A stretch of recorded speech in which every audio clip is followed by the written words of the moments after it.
Hello everyone, we're going to start our painting of Santa Claus. This is going to be a fun Christmas in July painting. And I loved it so much, I think I might make a little series of different nautical Christmas designs. So we'll see what happens with that, but this one we're going to paint this one here. So what I'm going to use for colors today, I'm going to have some black, that's white, black and white, or Payne's gray, either one.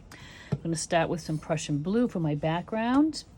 I also am going to use some of my saffron yellow. Now remember, you guys can use any paint you want. Use these as guides. It's kind of a golden yellow, so whatever you have that's close. Same with the Prussian blue. If you have a dark blue you want to use, that's great too.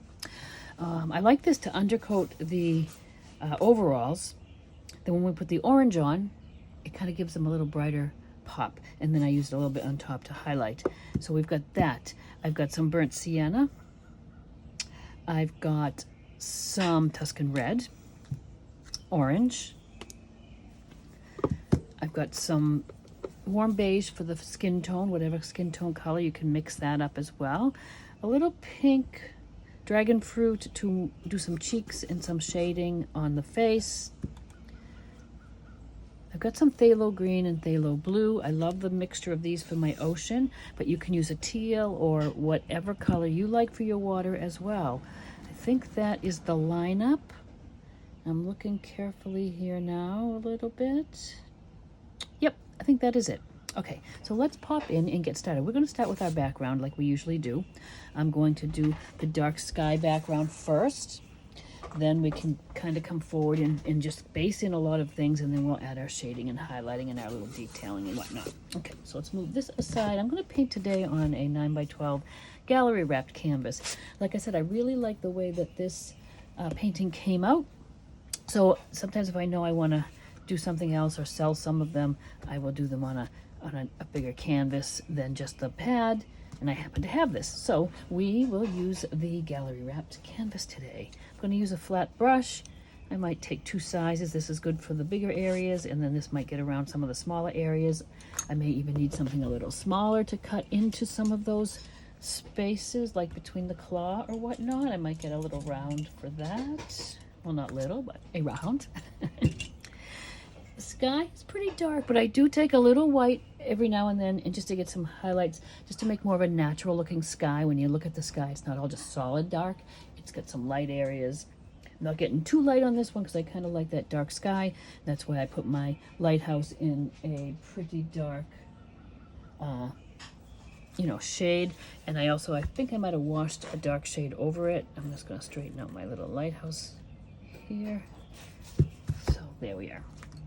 Okay, so I'm going to just start maybe with the big brush right into my Prussian blue, and we'll get started. We may even, well, we'll see. Sometimes I think I need a second coat, but you know what? Sometimes naturally the transparency, a little bit of the acrylic paint works well because I can see some lights and darks on their own there. So let me just go ahead and get this painted. I'm going to do all the bigger areas I can with the bigger brush.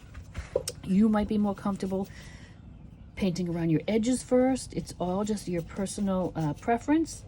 Like I tell you guys, there's really not a lot of right and wrongs rules. I want you to do what works for you. You can change anything I'm showing you up to suit the way you like to paint, and same with colors and things. You can just go ahead and use whatever it is that you prefer.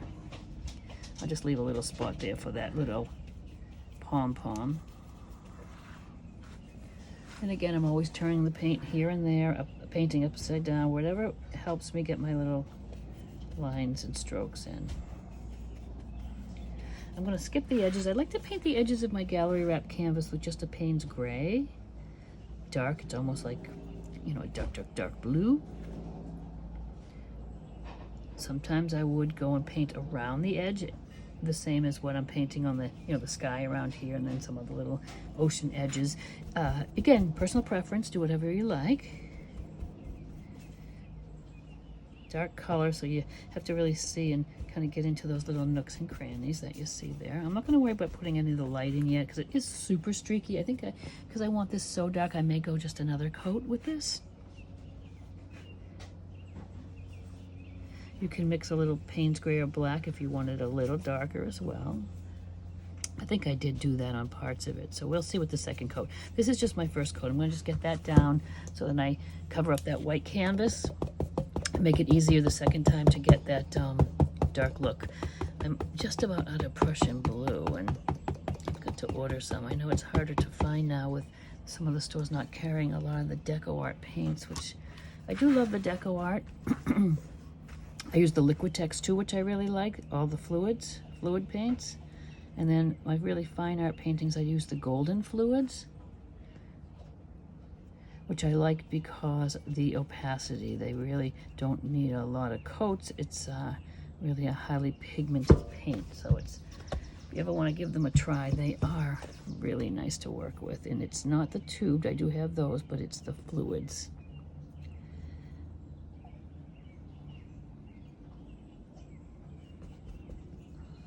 And I know this part's a little tedious, so you can certainly just speed up the video and get right to the painting.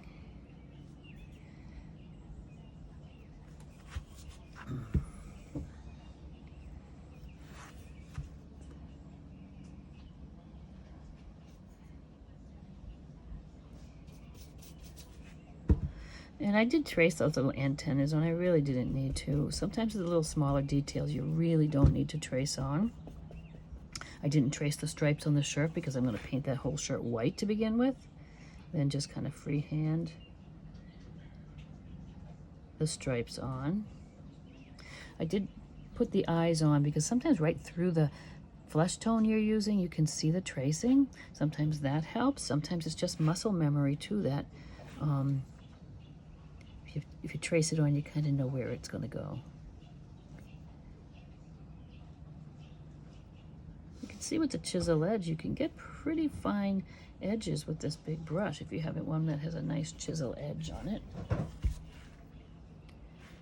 And so we're going to do this background first, like I said. We'll get that just the way we want it. We can even put the stars on if we wish. And then we'll go ahead and start with the base coat. When I see some of those little white spots that I missed, I kind of just touch them up as I go. I'm going to be switching to a smaller brush here too because this is a little tight.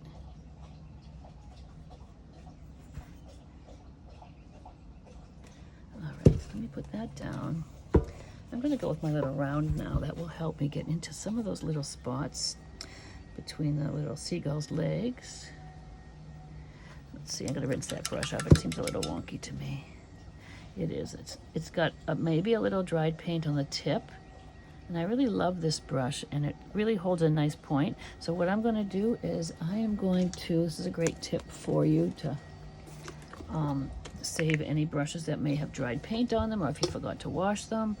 If I had forgotten to wash them, I might just sit this in the alcohol for a little while. It's rubbing alcohol, sorry. And but here I can just almost see it coming out there. See, it must have left a little tiny spot of green paint or yellow paint there. And this is a great way to regenerate. This is all off there now. You can see the little bit of pigment that's left is off. I'll just rinse it with some water and maybe a little soap. And now I've got my nice fine tip back again. So I'm going to go ahead. I didn't mean to go into the white. We'll go back into the Prussian blue is what we're looking for. And I'm going to just get this little area here done.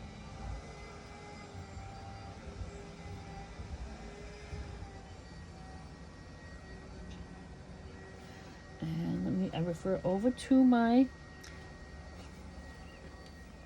image or an image, or in my case the other painting, but you could refer to your image. And because I was wondering, do I go into here? No, that's the lighthouse. So I just a little glance at the image helps me determine that. Paint's taking a little longer to dry this morning.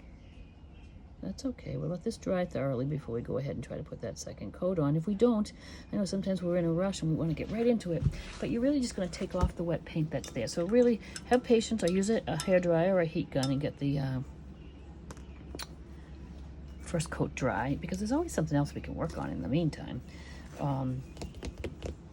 We can even work on our water, which is kind of in the background there a little bit before we let this dry here. Okay, so like I said, I like a mixture of, let's see if you can see the palette over here. You can. I like a mixture of a little phthalo green, which this is the Liquitex paints I was telling you about. And I am out. I haven't been able to find the phthalo blue yet for a while in the store locally.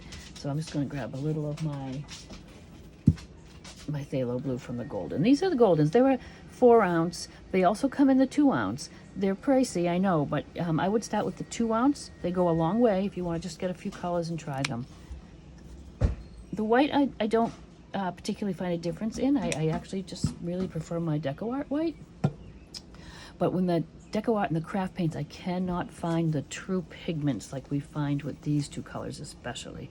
I can't find a really pure green like this and a pure phthalo blue. They all seem to have a little bit of white or some other color in there that kind of makes them a little milky looking. So when I mix them, I don't get that nice turquoise or blue-green. Great colors for mixing to get those ocean colors.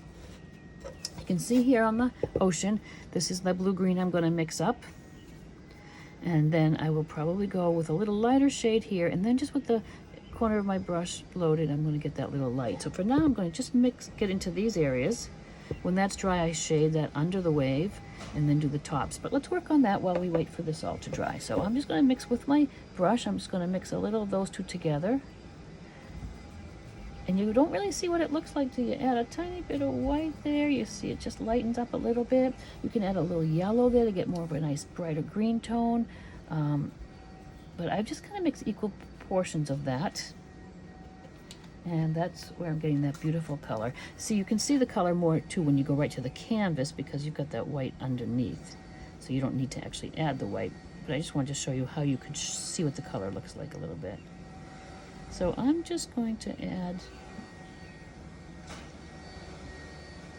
the under side of the wave. Again, I'm using the flat brush, chisel edge when I need to. Flat brushes are so versatile.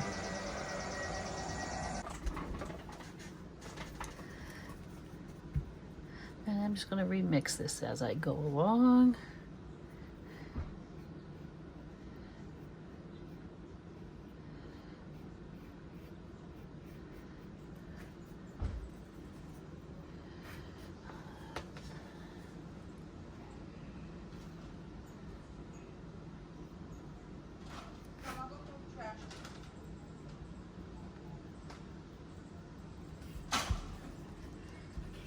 Same on this side here. So it's just the blocking in process, which we do at the beginning of the painting.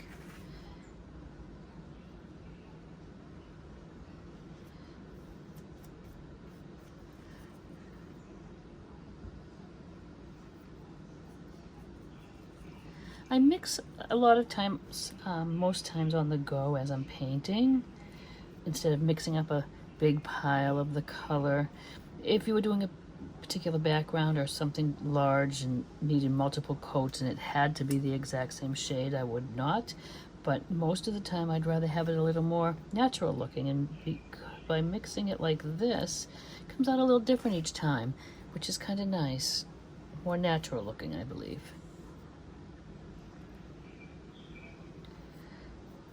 So while I've got this, and I like the way it looks a little transparent, you can see through it a little bit for the water.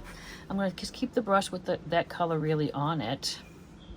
And I think I might just take a little, try the Prussian blue to see if it's dark enough. It is. I'm just taking a little Prussian blue on the corner of my brush, pat it out of course first. And this is going to give us a little shadow under the wave there. I go until I really find I need to reload my brush. Sometimes I can reload it just from that little pile. And notice I haven't had to really reload the teal blue color at all. But you can if you find that you're running out of the base color on there. I just want to get all of those dark, they're subtle. It's just a little dark shadow under where the wave's going to turn over. And now, I think I'll rinse my brush off because I want to do the tops now. I may go just to a little smaller brush. I want it to be a little more blue. Let me get a little smaller square brush perhaps. Yeah, something Let's see, this, excuse me, this one here I think is good. I love my squares. I have lots of shades. Same mixture pretty much. Just going to go on a little more on the blue side.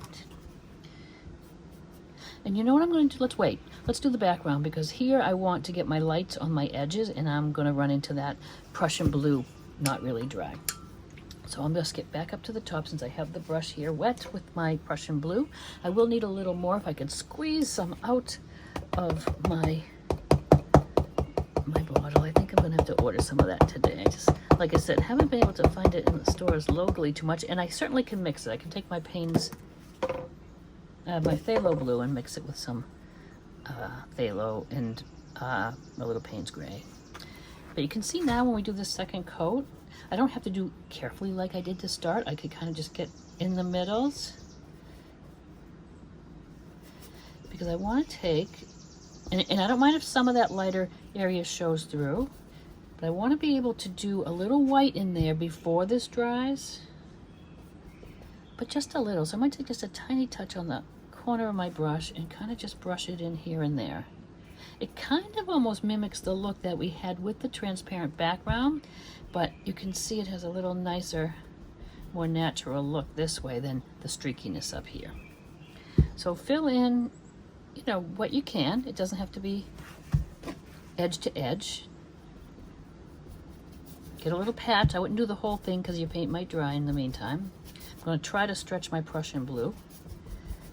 Tiny touch of white, just a little white on the corner, and mix that in here and there, and that just gives you those little bit of subtle light areas. Do what you do, step back, look at it, see how you like it. Do not try to worry about getting it exactly like mine. I painting it 2 times is never going to have it in the same area either. And it's just going to darken that up just a bit. Really, I'm scraping the bottom of my Prussian blue there, and then tiny little bit of white here and there.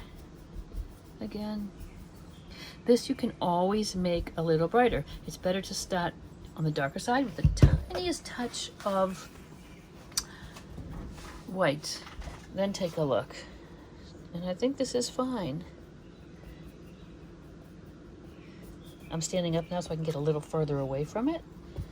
That always helps a little bit. And when this dries, we'll put those little stars in there, and we will continue on with the tops of our waves. Okay, so while we're at it on the sky, why don't we put on our stars and then work on the tips of our waves.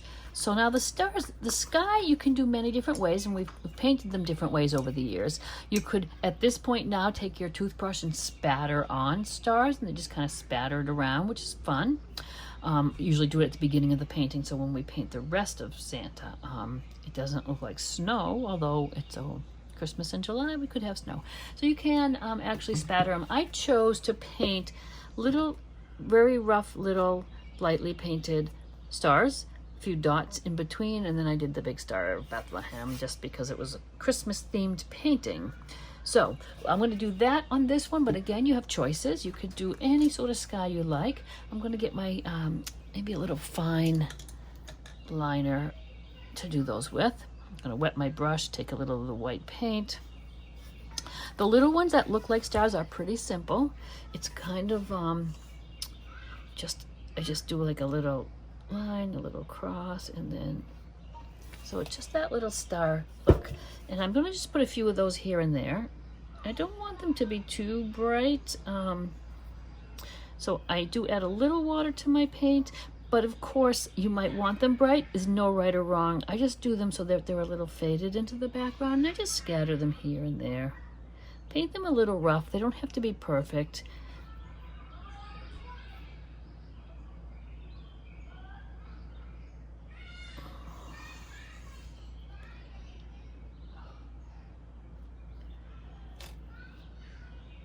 I'm just kind of eyeballing the spacing of them.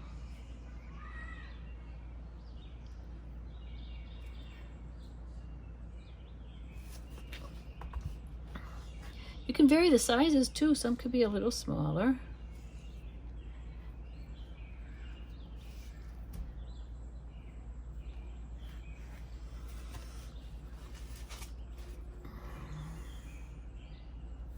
Try to do them so my hand's not in your way, but you get the idea of these.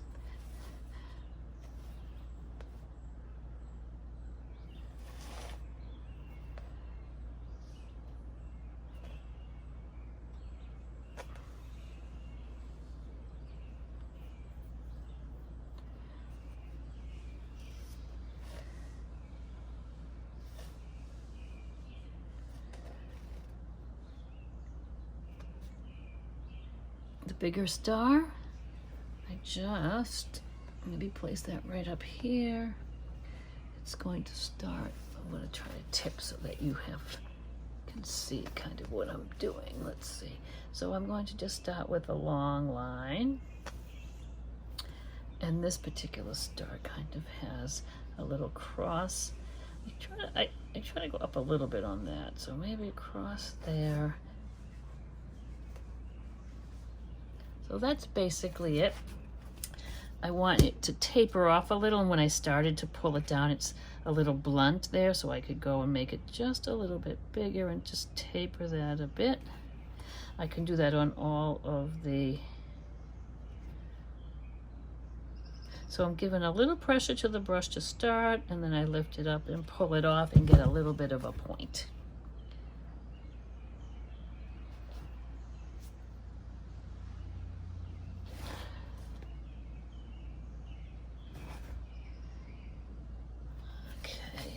Do a few more little ones.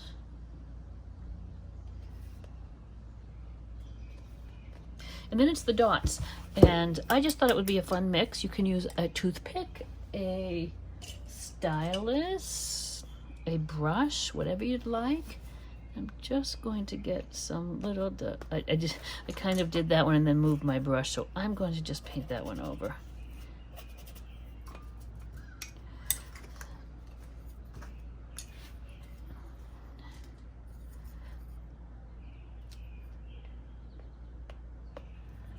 I like them that they're a little bit different sizes. So when I start out, they're a little bigger, but then as I go, they get a little smaller.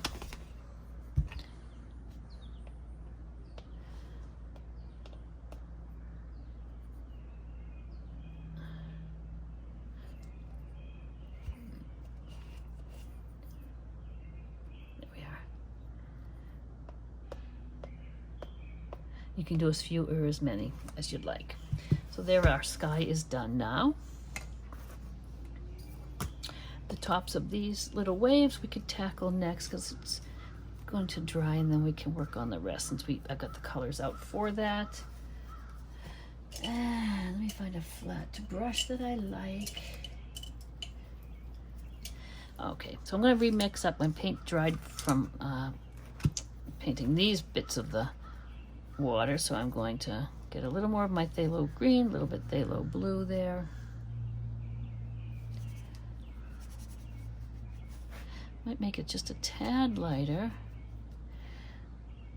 And these are the little tops of the waves, but we're going to add a little bit of white on the edges of those.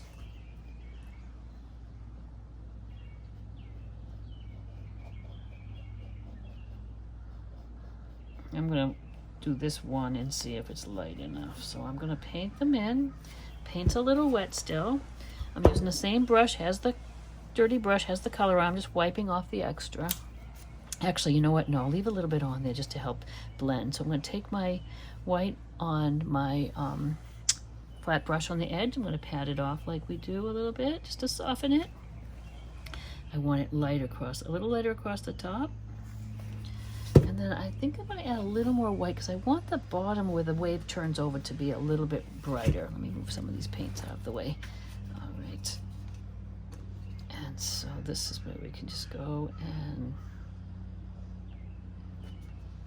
that's what we're going to do for the tops of the waves there. I might deepen these a little darker now. These are light enough, but these look a little bit light too. I'm going to actually put a little bit of more shadows on those, but let's get the tops done first. So a little white into this mixture. I'm doing them one at a time so that I can get that nice edge while this is a little bit wet still. There's two different ways you could do it, though. You could let it dry and then just do a wash of the white. But I just keep drying that brush off, taking my white there. pat it out. Get a little lighter. I'm gonna give the shadow on the top of that. If it looks like it's not light enough, like that's just a little light, I could go and take a little more if I needed to and just kind of add a little. I'm gonna reload to do these bottoms. And I just like that look. I like that look of, it's stylized of the wave coming over. It's not a realistic wave. We've painted more realistic waves sometimes and get the splashes in there and the light green underneath, but this is more stylized. I can almost, while I have that on there, take it on the corner of the brush. I can almost paint it on there to start, but then I'm going to have to, well, I'm going to do one it'll be kind of an opposite way since I have that on there. And I could paint down here with this light. Again, there's no one way to do everything. There's a few different ways. Dry off that light now and just fill in the middle. I like the first way that we did these a little better. This didn't come out quite as bright as I'd like, so I'm going to give that some more white when it dries a bit.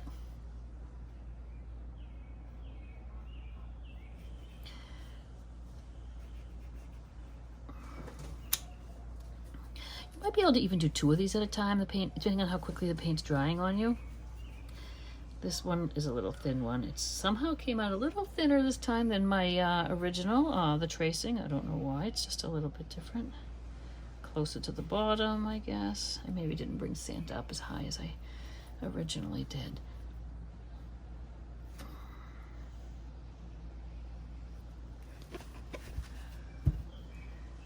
A little bit more white there.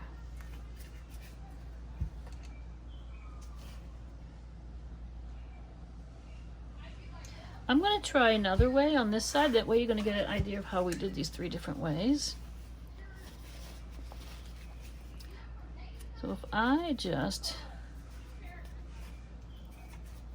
fill one in, let it dry, and then do a wash of white on. We can see the different techniques and see what we like best the look of. So let's just paint this in. We'll let that dry a bit.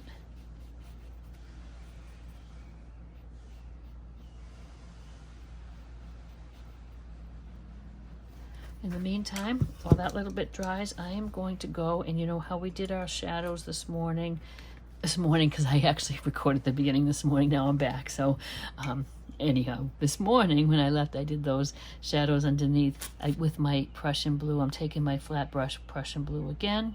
That had a little too much water on it. I shaded under the wave, but I think it might be nice to shade over that as well. So that little white bit's going to really stand out a little more. And if you would like to add a little more of a shadow in any place that might need it, you can still do that. I'm going to do these guys too.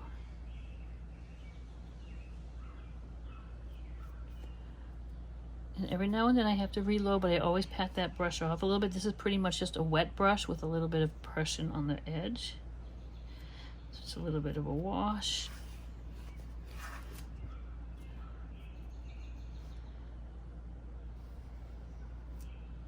Okay, so we'll let that dry a bit. And it's going to be a similar technique. So this is dry now. So if I needed to add a little more white highlight, I've got a clean brush here, but I don't want it dripping with water. I want to pat that off. And it's, you know, until you do it a few times, then you'll get an idea of how much water and how much pigment you need. But you can always fix it on the fly. Like I can almost tell by blending that it's a little too much water. I'll just absorb a little off. So if we want, and we want this a little bit lighter, you could just go back there with just a wet brush with some white. Kind of like it a little better when it's a little bit of a heavier application of the white. And this is what I was going to show you over here. This is the idea. I was just going to use a wet brush with the white and just making the white afterwards. So you can see it's the same outcome pretty much, just a few different ways to do it. do like it, I think, a little better when I've got the heavier white and just the wet brush. So maybe I'll continue that way and see what happens. Again, just to make that color, a little phthalo blue, a phthalo green, a little more white than we had in the color down here.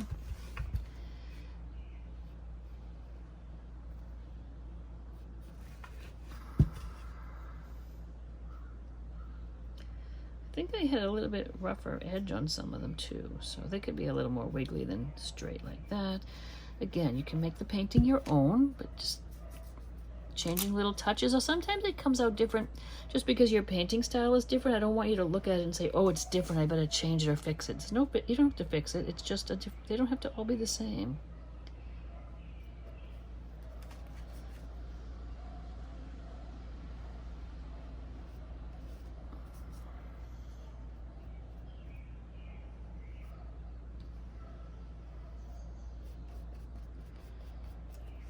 Alrighty.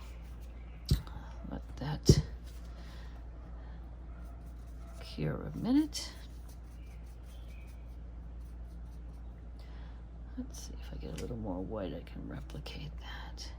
So down here, you can also kind of make it a little wavier if you want. I did kind of a little bit smooth there. But looking at my original, I tended to have a little more waves. Again, it's just a whimsical wave. A little folk arty. I think this little bit of light on the top makes it though.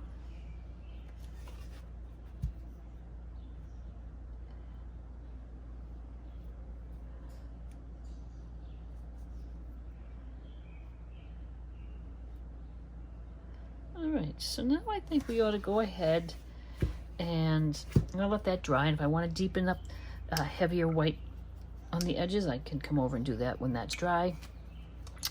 The lighthouse, we might as well do it's in the background. Usually my lighthouses are pretty bright, but this is in darkness, so I'm making it, instead of the white, more of a blue-gray. So the top is still going to be dark, so that'll just be black. And let me grab a little black or Payne's gray, whatever you have there.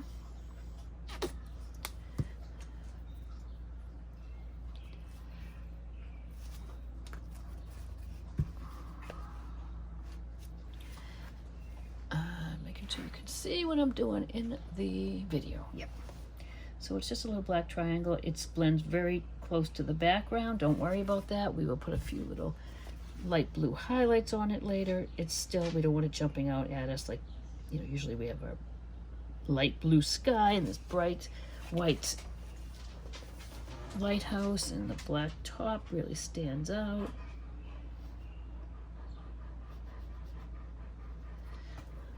There's a little round ball on top. Now I'm looking at, and that'll get a little outline. Before I do the little fence in the black, we're going to go ahead and just, this is the part of the lighthouse that's the glass, and you see through it because it's dark background. I'm going to paint that with, I probably could have done that earlier, but I want to start with the sky back, because that you're seeing through that glass, it's going to be dark back there. So let's just get that sky in a little darker back there.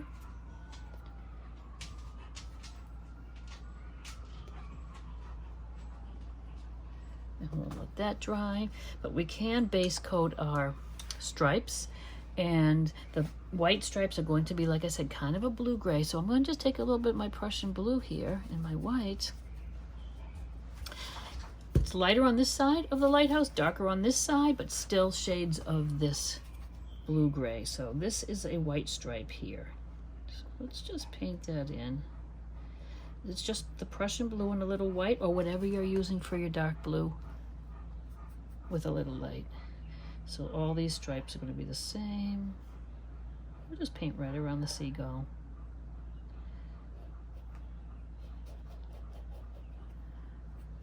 And let's see, we only see a, let's see, white, red, white, red, white here. Let's see if my stripes were right on that. Seems like I'm missing something here. White, this is red. but it's kind of wide. I'm gonna just do that because I know I want to have another white stripe at the bottom. I say white, but it's really kind of a blue-gray. Okay, I think it's down here. I'm gonna paint a little red up here. Okay, so I've placed those.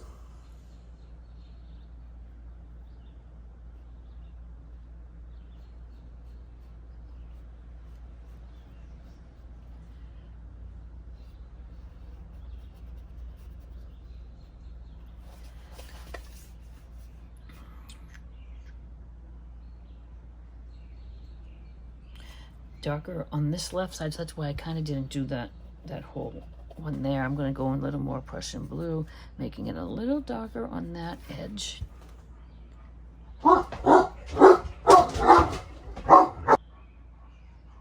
Maisie's, so our dog walked by, and you know that's just not allowed, so she was not happy. A little noise from her.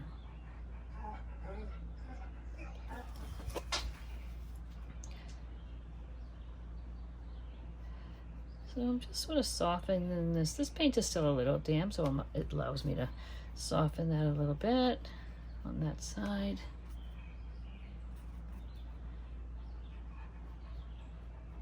When we do the red stripe, it'll be the same. It'll be a little darker red on that side.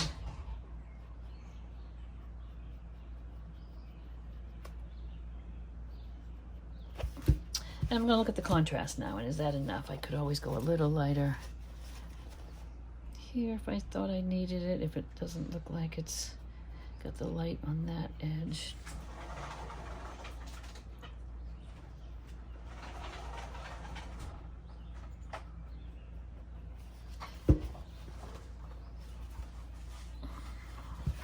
I can just dry off my brush.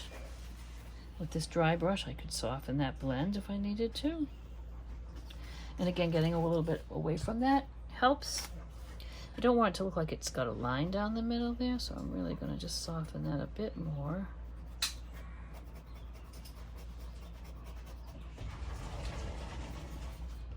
Paint's a little dry. I'll just get a little fresh paint on there, and I'm just going to get that so it doesn't look like a line down the middle. And I'm going to go ahead now. Actually, I'll do the little top where the glass is, and we'll put our red stripes on. So this is going to simply take dried brush, cleaned brush, white. I'm taking some of it off because I want it to almost be a little dry brush look. And I'm just going to go, I'm going to go a little heavier in the middle because that's where the yellow stripe, yellow light's going to be. But out here, it's just going to be just a little dry brush, almost like, so it looks a little streaky.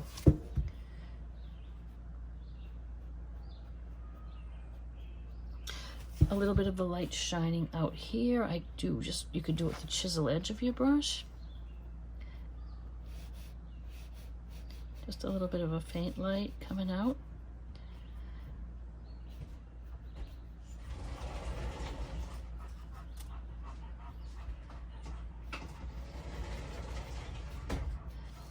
And you know what, I'm going to grab a little yellow.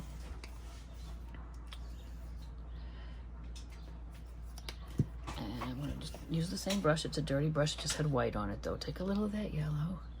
And you can see it there. Right in the middle. I know I'm painting kind of awkwardly, but I'm trying to tip it so you can see. I'm just going to go a little yellow in the middle of that. You could radiate out a little bit, just a little light. And that's it. That's all you need for that top. And since we're working there, I'm going to take my round brush. I'm going to take some light blue. I may take the phthalo blue this time with some white. Get a little bit of a light blue.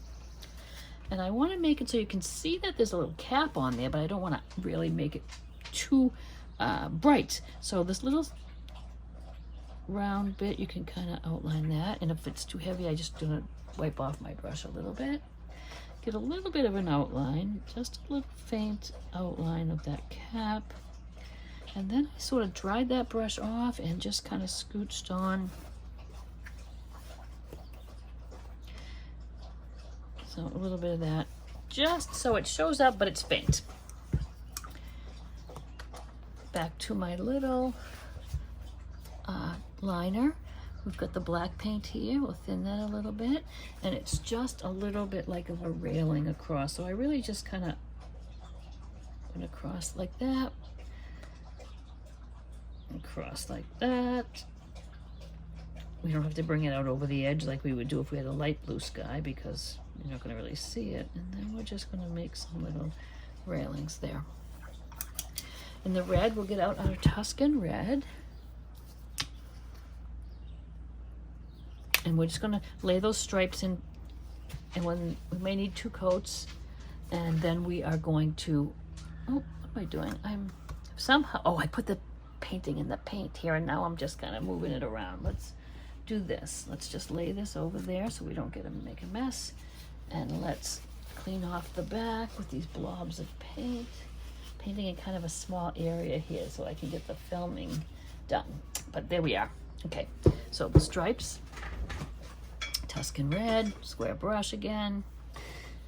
Sometimes on a lighthouse I would curve the stripes to make it look rounded more, depending on the angle I'm painting it at. But this again is folk arty, whimsical. So I'm doing these stripes straight across on purpose, just to give it not really a flat look, but just a little bit. This is going to take a few coats because of that white base.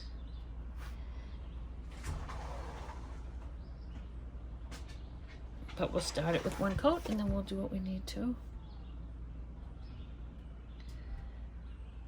We'll work on other parts while that dries. And we've got a little bit of this showing here behind the seagull. And a little bit kind of goes across here, kind of goes across here.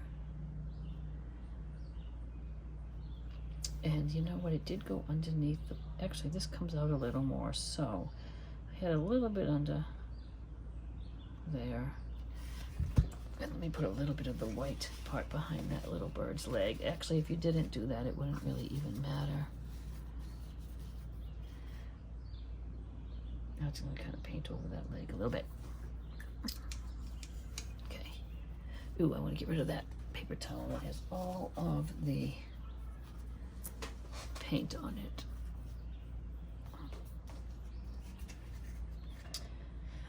All right.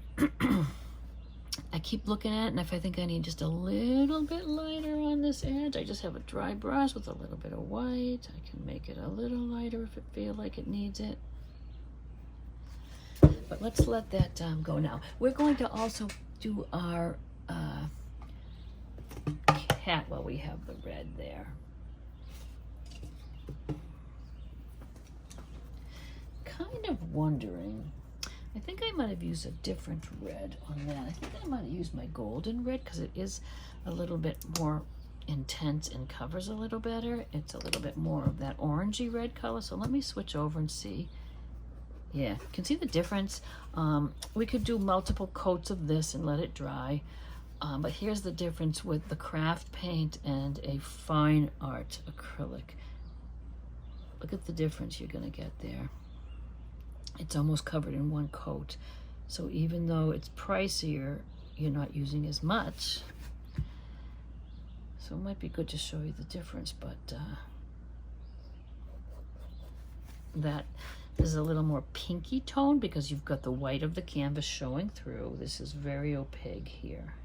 You don't need a lot of colors. I only use limited palette on that. I love the Payne's Gray. I use just a Deco Art white. I seem to like that very well, but I love the phthalo blue and green of the golden. The yellow I use is a Hansa Yellow Light, which is a nice yellow. I've added a few colors to my palette. I've got an orange now, but you could certainly mix the orange. I've got a teal now, but I really don't mind just mixing it, which you can get from the phthalo yellow, phthalo green and blue. I do like their brown, so I do have a burnt sienna and a burnt umber, only because you get this nice coverage as opposed to the Deco Art. What other colors do I like? Those few colors will get you, get you started, just because look at, I mean, can see I went over the little Prussian blue a little bit, so a quick coat of that I will need, but just love the way it coats. And we're going to do that with the lobster too. But what I did, let me try the orange on the overalls. I can't remember if I underpainted them. I told you I underpainted them with the yellow. And this is a little bit of an experiment project too, so let's see. That covers pretty nice, but I did like, I think, the glow I got by painting it a little bit yellow underneath. So let's just do that and see what we like.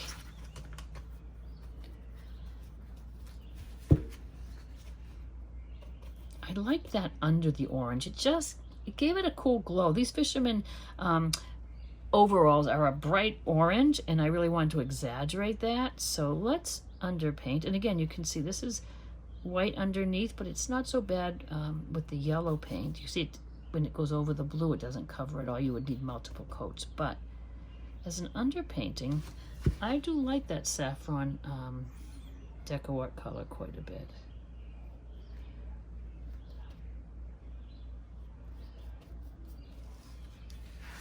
And the deco art's convenient, of course, because you have so many choices of colors, but if you want to just kind of thin out your painting supplies and not have to have so much, mixing is fun too.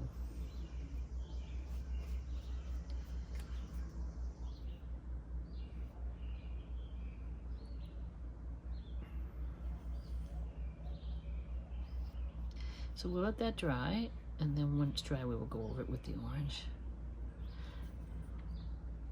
And that's all of that. Okay, good. Might as well do the base coating of all these elements, right? White for most of our seagull, but then we're going to use a little bit of that Prussian blue and black. So let's do the bird next. Let's get the white base coated. I do a variety, of course, of the square brushes, which I like. Oops, and I put my hand right in my yellow, see?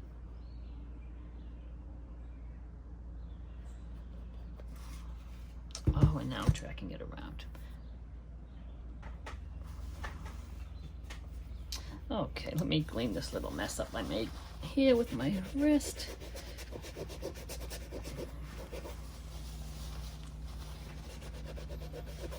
And I can touch that up with some of the blue anyways after. Okay, let's get this little bird base coated.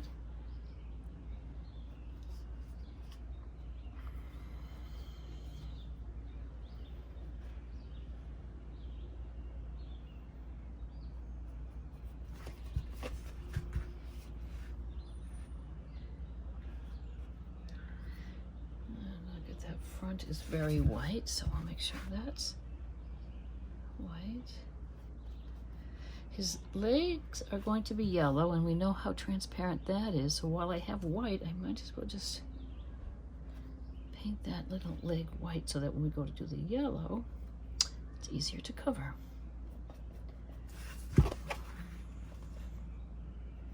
Okay, so I've got the white section. A lot of his back is going to be the gray blue. So I'll make it a little bit, if I can dig up some of that Prussian blue, get a little bit out of that bottle. We don't need much. I'm going to add a little black to that because I want it more of a gray blue than just a, okay. And so the back side of his wing, it's going to be that color. This white is a little wet still, so it might be a good time to sort of start blending that.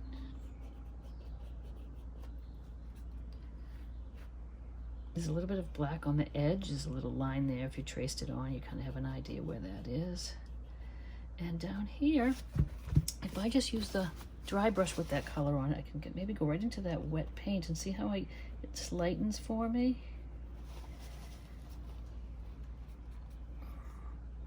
Those little strokes that are like feathers with this little brush on the chisel edge. You could also go with a liner brush if you wanted to.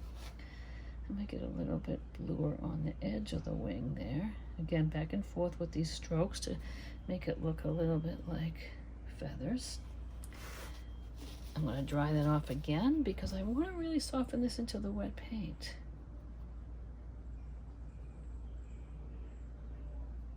I've picked up a lot of blue now. I can wipe that off. I can go back into a little white. I'm going to clean it off now because I have a lot of blue on that brush. Dry off the brush, load it with some white, start above that. I don't want to start here and smush it around. I want to start above that with the white and just kind of bring it down back in. And I can just almost do a little bit of feather strokes with this.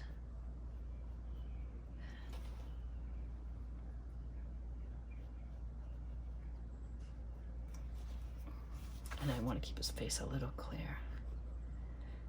I might even take a little liner brush and make some strokes that are really feather-like.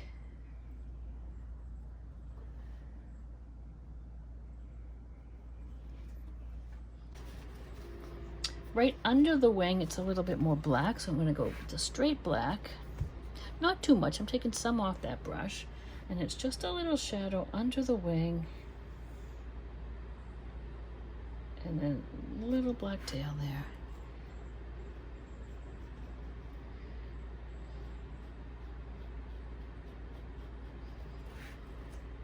Again, this could be Payne's Gray too, whatever you're using. I'm going to thin that down a little bit. Just add a little water to the brush because I want it to, just going to bleed out like that a little bit. And I think I want to go, because it's so small, I'm going to go ahead with my tiny brush and get some strokes in there. I'll go with some white first. And I can almost make some little strokes that are down into the wings. I'm thinning this down with a little water. I want it to be nice thin strokes and not too opaque, so I kind of thin that down a little bit. And I can just use the strokes that way. I can bring some down the back. Usually when we do fur or feathers, we kind of start at the end here and work our way up a little bit. You may have been able to do enough of this with just the side edge of your brush.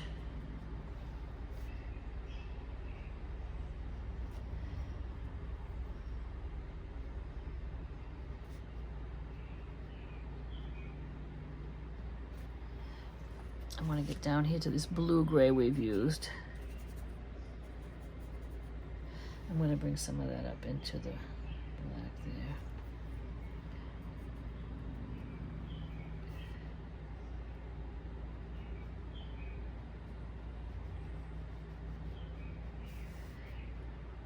And I want to bring some over onto that. That black is pretty dark, so if we just put a little strokes there too, it kind of sort of blends that a little bit. And then step back. It sometimes looks like maybe I did a little too much. I still need a little bit of a... And don't, you know, I'm fussing a little bit too much with this. It's not really that detailed. I think I will do another little coat of white before I do the feet though, because this is just a little gray, and I know the yellow will show up better that way. And while we're letting that dry, and we'll come back and do the little face, the shirt has to be base coated with white too, so let's do that. Let's do that. Get a little more white.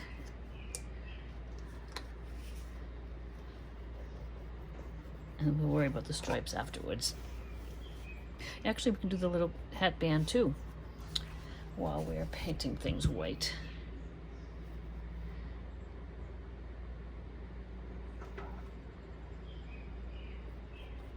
So, you know, even if the canvas is white, we still have to paint the object.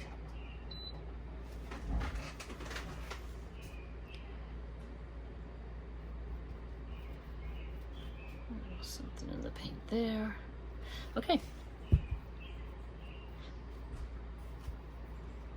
I'm not going to paint the beard yet because I'm going to do that kind of a light bluey gray and then highlight with white. But the shirt we need to start white, and then we'll shade it with a little Prussian blue.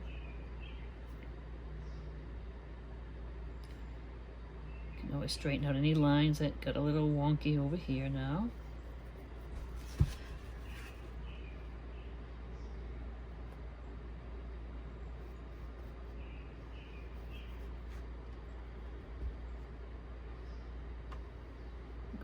with those suspenders. Okay.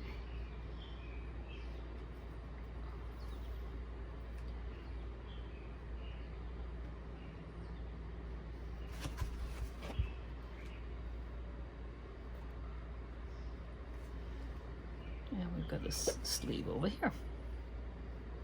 I'm not worrying about where I'm hitting those lobster legs because we can see them pretty much through the white paint. Okay, and here's a good place to straighten out the sleeve edge.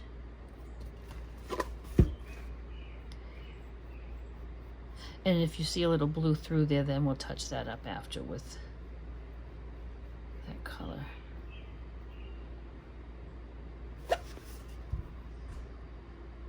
A lot easier than trying to sketch on and then paint each stripe a different color. Blue covers the white pretty easily. And, oh, you know what? The little pom-pom at the end, we can paint in white too.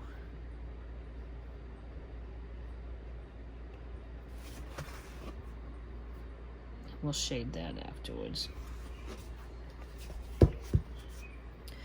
And okay, you know what, I'm gonna go over those stripes in the lighthouse with the other red. Whatever red you have, if you have to, just let it dry in between and do some stripes. But this is the Pyrrole red that I'm using in the gold, and you can see the difference in the coverage. I'm going to straighten out this little guy here.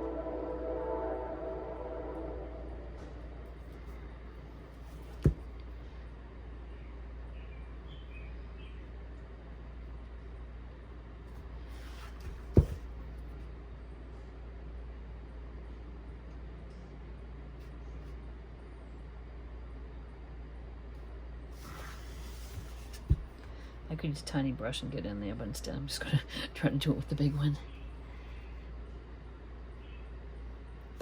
I think this would make great Christmas cards.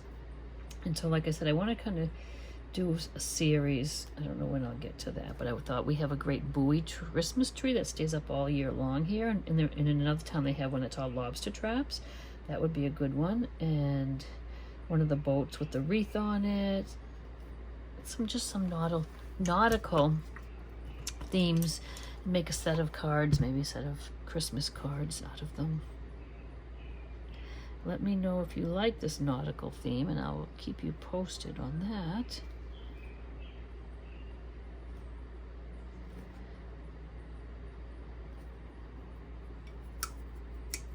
Okay, we're not going to do our lobster yet. We'll do that after we do the stripes on Santa's shirt.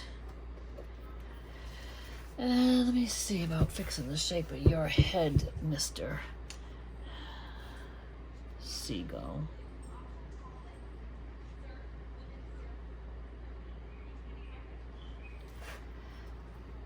I just need that to come up a little, and I think I'm going to just reshape a little bit on the blue section. I'm living dangerously here by going this close to the wet paint. Okay.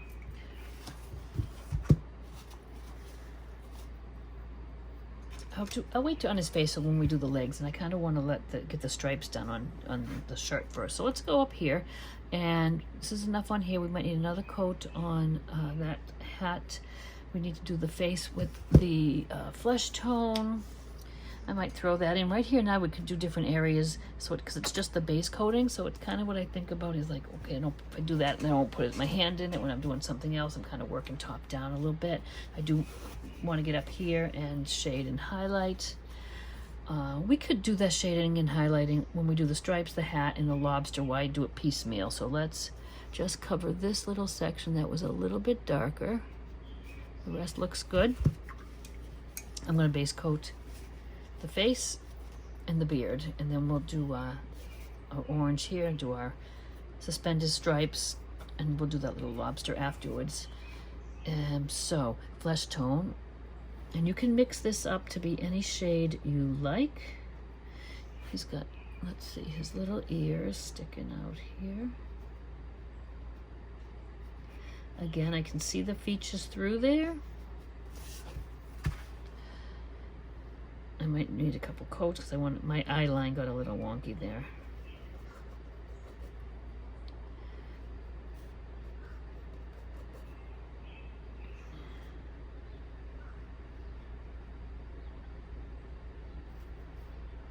Nose is a little pinker, but we could start it with flesh tone. Rosy cheeks we'll add afterwards.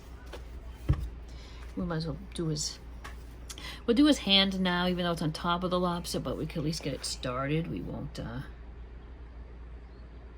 to do it piece at a time.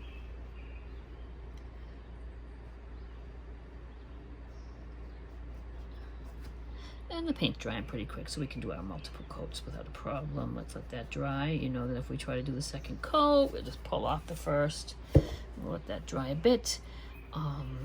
The beard and the little mustache and the hair and whatnot is going to start as a blue-gray, kind of like what we did on the lighthouse. I'm going to see how much I can get out of my Prussian blue here. Let's see. I need to get a little more so I can make enough to get that whole beard done. And it's amazing, you know, you think it's empty and you just set the bottle upside down, keep at it.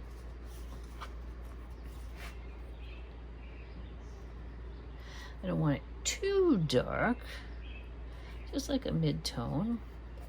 That looks good.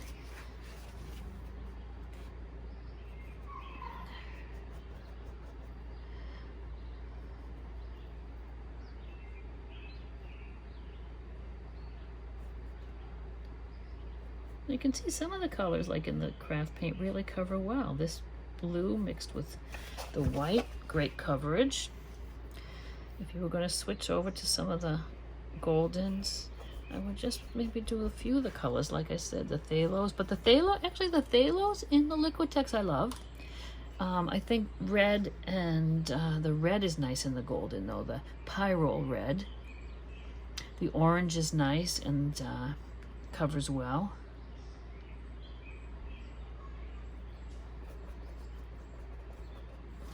Now, because the mustache is going to be a little shaded underneath once we can come back with a wash after, but just to tell the difference so that we know where the tracing line is, you could go just a little heavier right now, just under there, just see how it separates the, when we go to paint this, the lighter blue, you can see the separation line. That's pretty easy to find anyways, it's not a hard thing. My mustache looks a little wonky, but I think it's going to go out here. It'll all equal out. Okay, let's get this part done.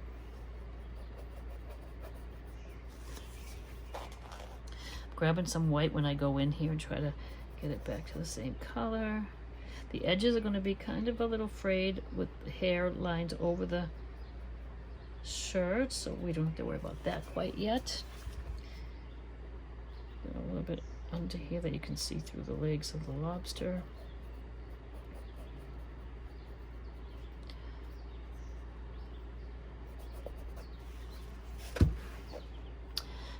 Use a little more white.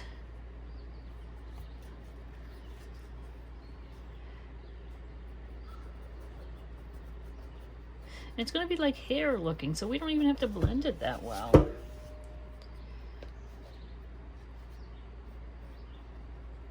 We know that behind things it's going to be a little darker. I could go, because I know the lobster's in front of the beard, I could always put a little shading in there.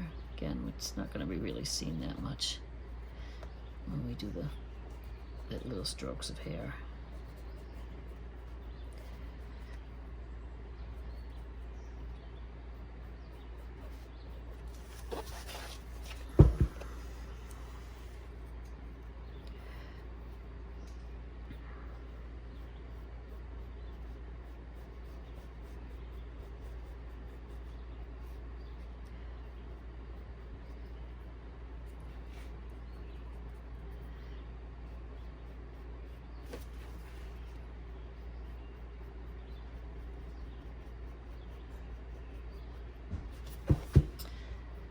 Okay, I'm gonna put another coat on flesh tone, and then I'll worry a little bit more about the eyebrows and stuff after. If you want, I'm going to get out a little bit of my dragon fruit because that's what I use for the blush parts. And if you want your tone of flesh tone to be a little pinker, you can just add a little bit of pink in with that flesh tone. Let's get that ear before I lose that over here.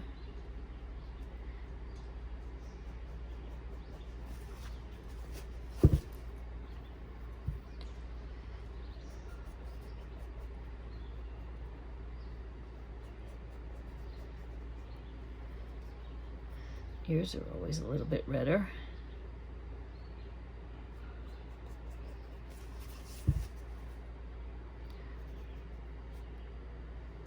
Second coat, they really did its job. That's fine.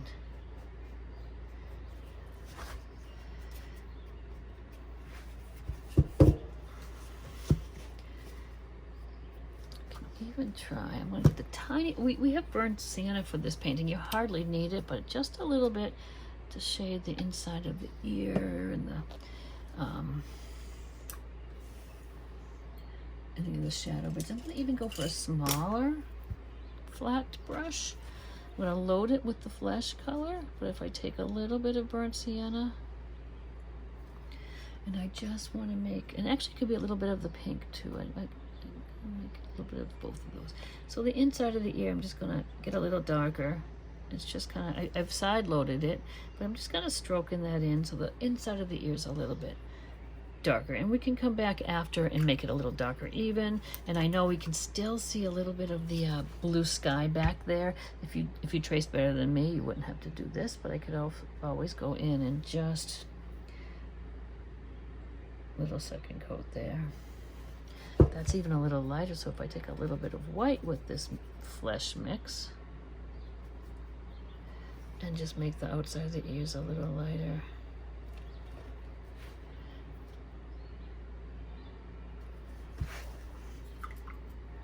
The nose is pinker, so I'm going to go pink over here.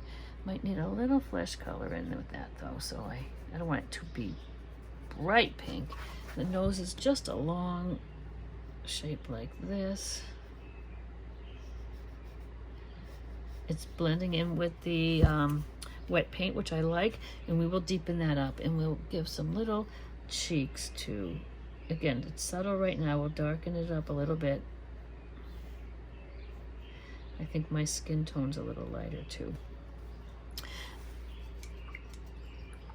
A tiny little detail, but nonetheless I go with that darker. And at any point, if you needed a little darker to show up, you can just grab the tiniest bit of burnt sienna. On the top of his eyes, I just do a little bit of an almond shape like that, comma shape more. You can kind of see that just on the top of the eyes. He's got kind of folk arty eyes. He's not real detailed. The white of the eye is underneath. I might just go with this brush. And I won't paint the iris or the pupil yet. I will paint the area white that I need. And so he's looking over to his right at the bird. So I kind of just make a little bit of an eye like this to start. I know it'll look a little zombie-ish till he gets his pupil in there.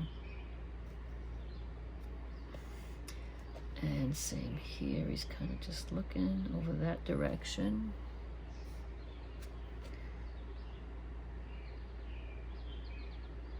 Trying to make them about the same size, I think they are. And now I'm going to go back to that color of his hair and beard, a little brown, I don't know what I'm talking about, a little bit of a blue, gray. And I go right along the underside of the hat.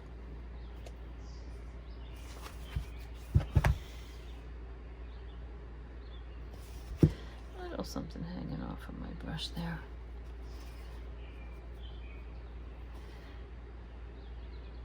So I know that's a smooth line across there. And then I will just start bringing out, kind of like it could come out in just little pokey bits.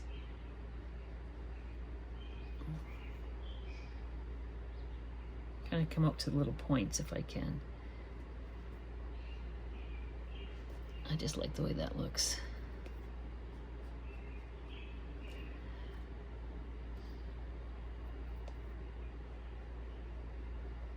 paint's a little thick, you could just add a little water.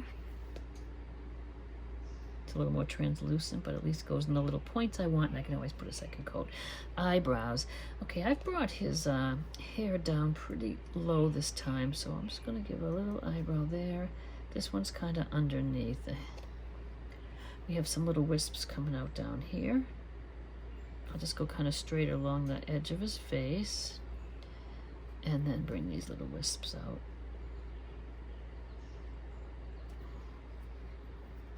And that's a good base coat for that.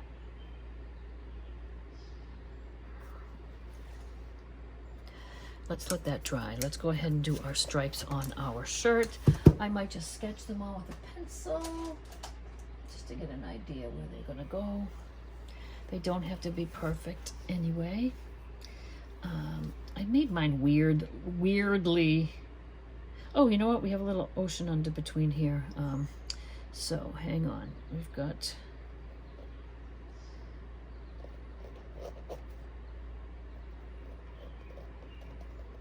just a little ocean color in there that I missed. I am going to have to scooch that in. Oh, no, I'm going for this. Phthalo green, phthalo blue.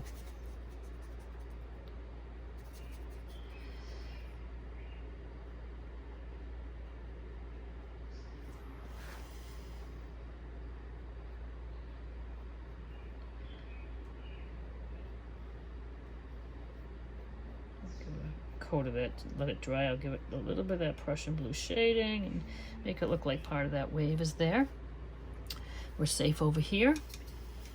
So then I'm going to sketch on where I started my sleeve like this. I don't know if I would have just, if I did it again, if I would just go over here, but I'm going to do it the same. So there's stripes. When there's a curved thing like this, you kind of have to just do this sort of thing. And there's a stripe here that's dark. We did not do his hand, did we, like we were going to? There is a stripe. I don't really see it. Oh, hang on. His shoulder comes up. There's a little bit of a shoulder here and a little bit of a suspender barely showing there. Let's see, little lobster guy's antennas I could sketch on while I'm there. His legs, I can kind of see right through the paint just to sketch those on. This is his body. He's got a claw here I didn't sketch. I did a terrible job tracing, you guys. Terrible tracing job. And his claw. Okay. So this is a stripe across his shoulder. I'm gonna just fix that. Sky should come a little straighter there. And I just did little stripes in the shirt going this way. I'm gonna have to scramble to get more of that blue out of the jar, or I can just use a different blue actually. We'll figure out something. I do love that Prussian blue though for a dark blue. All right, so we know this has got a stripe along the bottom of the sleeve, this there, and then this one is just going to go, this is a bit of the suspender, bit of the shirt. This is his sleeve.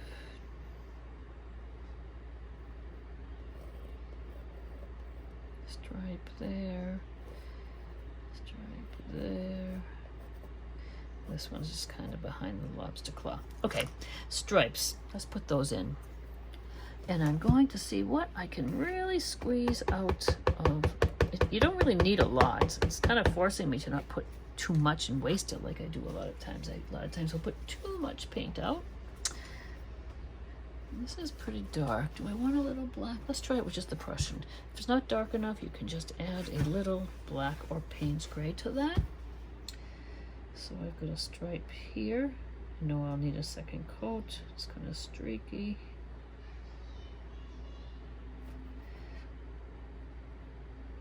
It's whimsical and folky, so don't fuss with trying to get them just perfect. They would not look right if they were exactly perfect.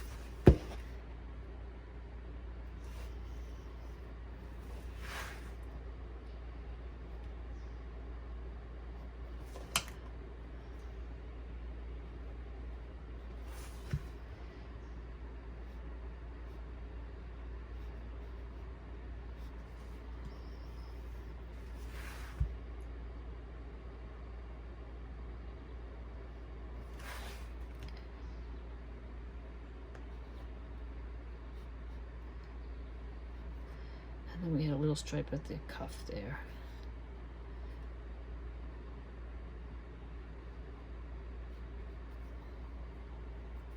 You can make the stripes red too, that would be kind of cool. And this is going to be a little darker, but I'm going to fill it in with the blue for now. That's just going to be a little bit of his hand.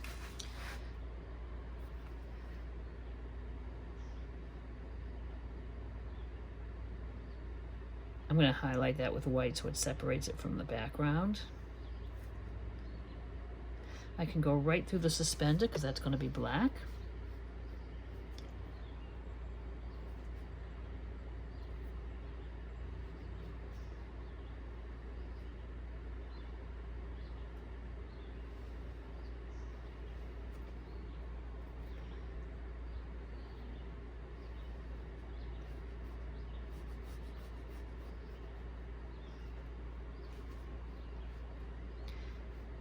Barely any little bit of the stripe under his beard there.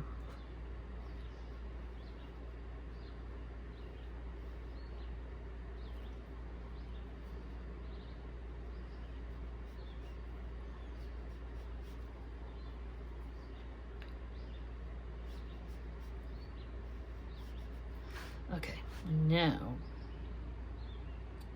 this is like background and his stripe on the shoulder, but it's so dark we don't really have to paint it because you see it there. There's a little bit of a stripe, just a little bit showing. Where's your claw? Okay, it's a little bit just showing over his claw there. Barely a little bit showing under here, but it's kind of covered by the claw. Then we've got a stripe here.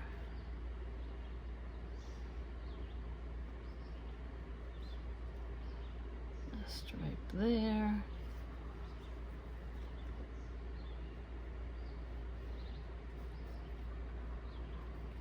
Come on, Prussian blue, you can do it.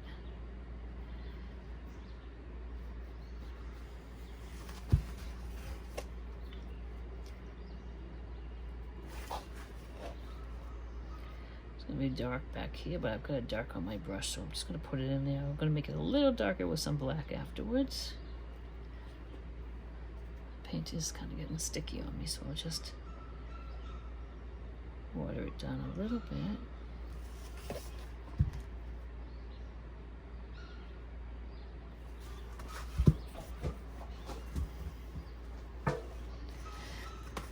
One more, right here, right in the little crease of his elbow.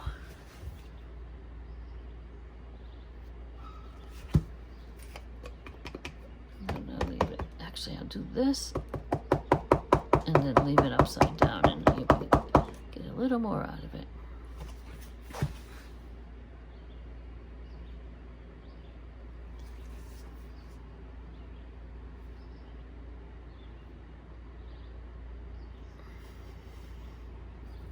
Okay, while I have that out, I'm going to just make a little bit of a shading under this wave. Just this little bit that's showing through. You can almost just pretend that that's dark there and dark here. There was some bits I was going to come back and whiten up some of these wave edges, so I'll just get my flat brush again, a little bit of water. I really want this to stand out in front of that darker lighthouse there. Came out a little bit too wide, but I'm going to just kind of use this edge of the brush that's got less on it.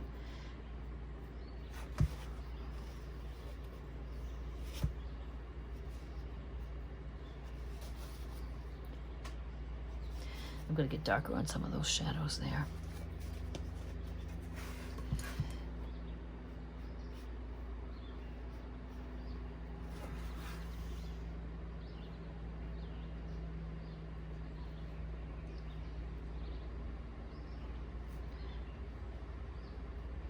And I was going to do the little tiny little bit in here while I was at it.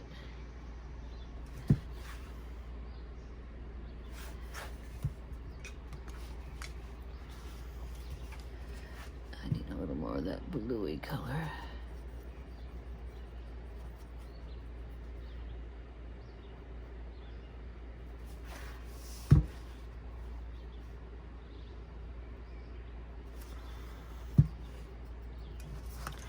And I want it a little darker.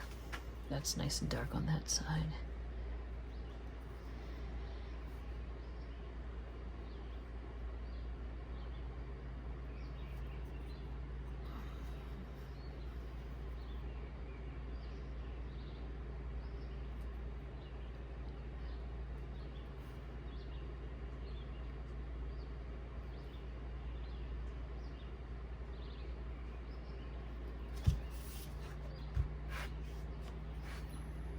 Oh, I got white on there by accident.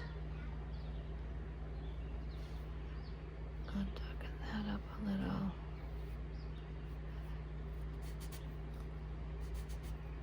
This is where I got that yellow earlier. I want that a little darker. Okay.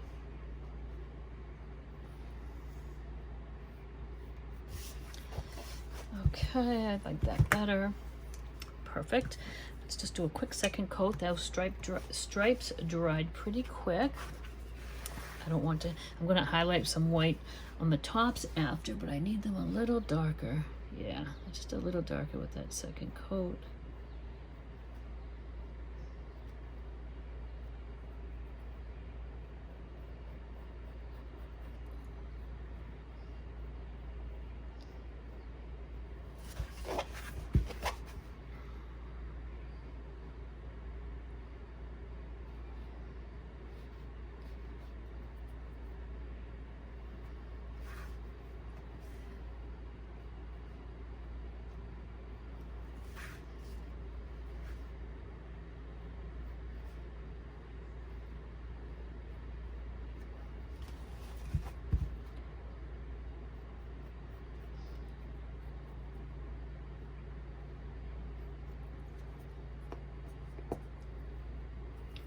We're going to make it with nothing to spare of the Prussian blue, but we'll make it work. Love to know if you have any favorite colors that you like that we might not be aware of. Always let us know, and as usual, please share any paintings you do from the tutorials. We'd love to see them.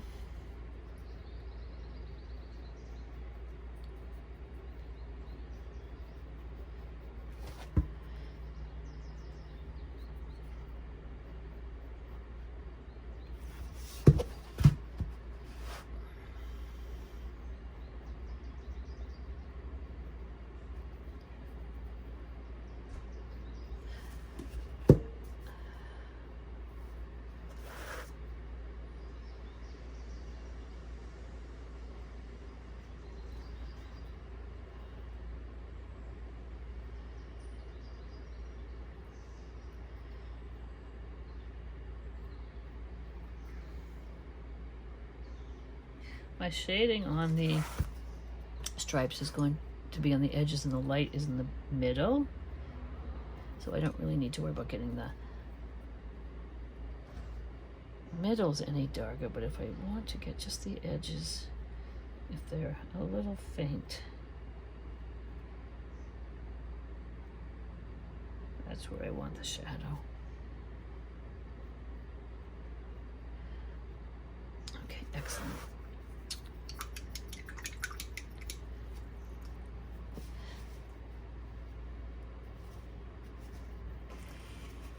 I can tell that I want another coat for the whites of his eyes, so just no problem, just put that second little coat of white there. Again, most of it's going to be covered with his blue eyes, but we want the white that's showing to be a little crisp. We have his beard and hair to do, which we could do next while that is drying a little bit. Let's do that, because this is dry and we can put our hands in it. Remember, hair and fur, I use a liner brush or a round brush to start and get finer with a liner brush. I could use these two. This is a wider round, but it gets a nice point so I can get some thin lines. And we're going to work like from the bottom of the beard up, mustache from the edge in, and then the little hairs, and they just fall nicer that way than if we started up here and did our strokes, we wouldn't have the nice thin lines that we are looking for. So I'm going to take the white paint and we're going to thin it down a little bit, maybe even take a little blue in there. We want to work up in steps. We're going to go from this blue to white, but we need to take a few steps, so maybe just a little bit in there. And these are going to be heavier strokes, and then we'll do the finer ones on top with the pure white. So when I put this on there, if it doesn't show up, if it's too close to the background, then I can, you know, adjust it. But just little strokes like this. So they're curved on the side, getting a little straighter in the middle. We can overlap onto our stripe now that it's there. Rougher will get finer next time.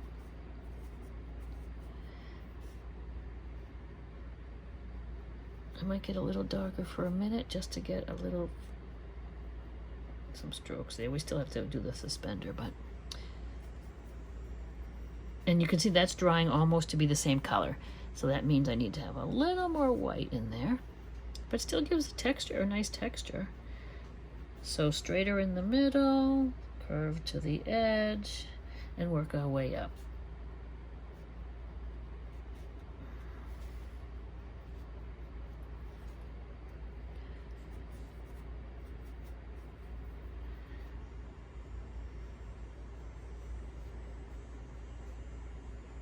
We'll worry about the mouth later.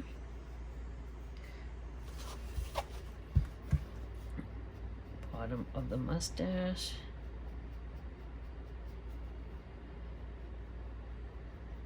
It's barely noticeable. I'm going to have to add a little more white. Now you can see it a little more.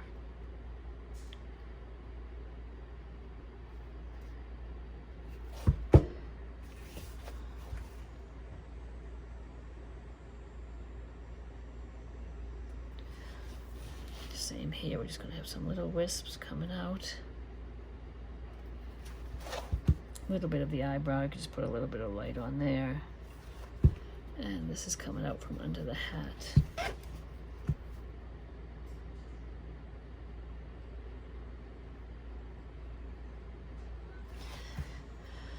I'm going to go a little bit lighter. I'm using a little water in my brush too, so that it's a little bit looser paint and a little bit more white.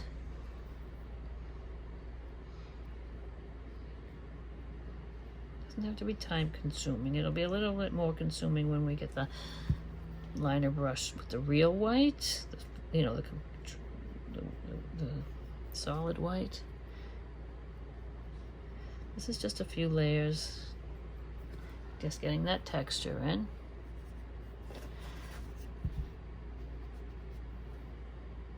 I'm adjusting as I go, just when I see what it's coming out like. I need to go a little lighter.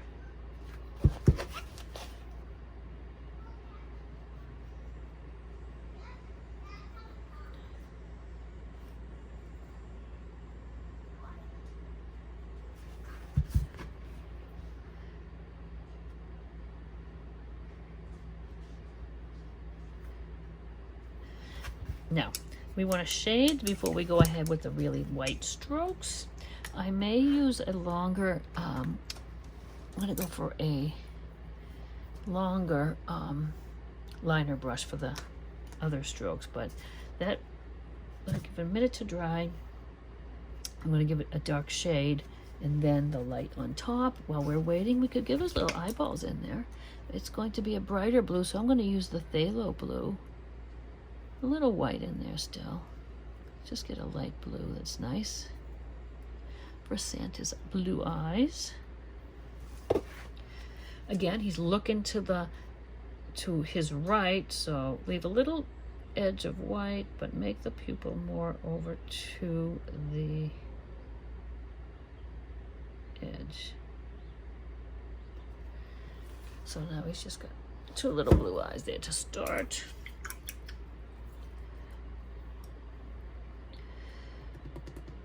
That is dry, so I'm going to use my flat. I'm going to go actually with the bigger flat because I can get a longer line without reloading. So you can see what I do is I just load the brush with water but pat it off. I don't want it to be too watery. Let's see if we can dig inside. It's going to be hard to side load with it from inside the bottle. Okay, I just need a little corner of my brush in that. Can pat that off. When I see a little bit water running off like that, I can just take a little off there if I need to. It's going to be a little shadow under the hat band, so I'm just going to go right one long stroke. That's all you need. Same here. Against the face, it's going to be a little shadow behind there. And it's under the mustache. I want it a little darker there. I'll grab a little more paint back into that little place where I was patting the extra water off. Can make it a little bit, you know, fuzzy like the mustache. Again, we're not worried about the mouth yet. Since we have this on the brush, we can get a few more areas here and there. Maybe not such a strong as that, but just a few little darks, whatever's on that brush. And now we'll just do our little fine work. And that's going to be just with white, the long liner, paint that is fluid, so I'll just put some fresh paint out because the paint that's been out has been sitting. I could keep it kind of a little bit of a wet brush and just work that paint through that brush. And what's great about a liner is it holds a lot of paint and allows you to make a number of long strokes without having to reload so quick. So we're going to start the bottom just like we did, and we're going to just work our way with some of these little finer strokes. I find I'm running out. It's curving a little bit, getting a little straighter.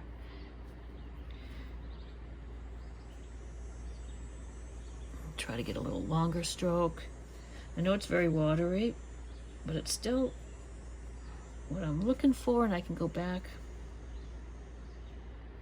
and put some more heavily pigmented strokes if I need to.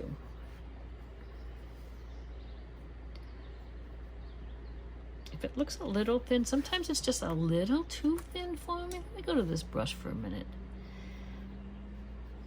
I can get a really thin line and some nice number of strokes with this, but it's going to give me the advantage to make some thicker strokes. These were a little thin. Just, you know, whatever you come out with is going to be fine, but you can just find what you like best. I just like to put a few thicker ones in here and then some thin ones, so it's a little bit not so regimented and exact.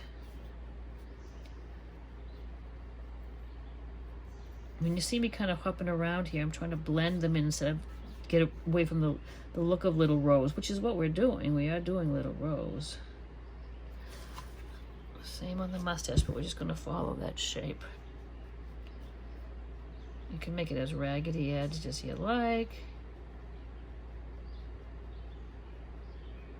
Right over that shadow. I sometimes even come in again and do the shadow a little more if it needs to. I don't know if we'll need to on this one.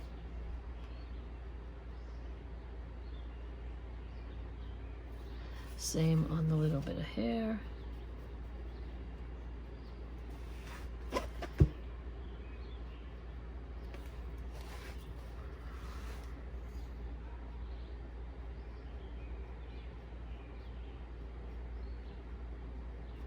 I do give a little bit of a white bit on the eyebrows.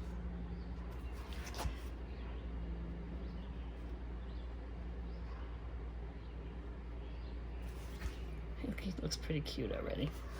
You can see that that had a little water in there, So it still is a little gray looking.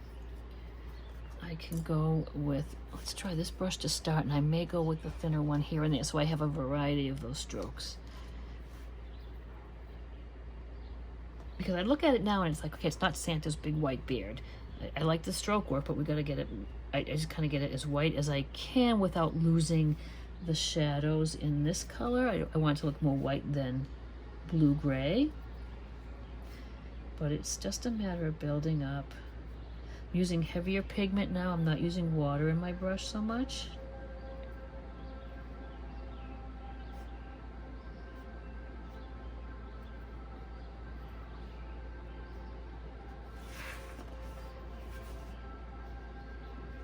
You can see those are a little heavier strokes, more pigment.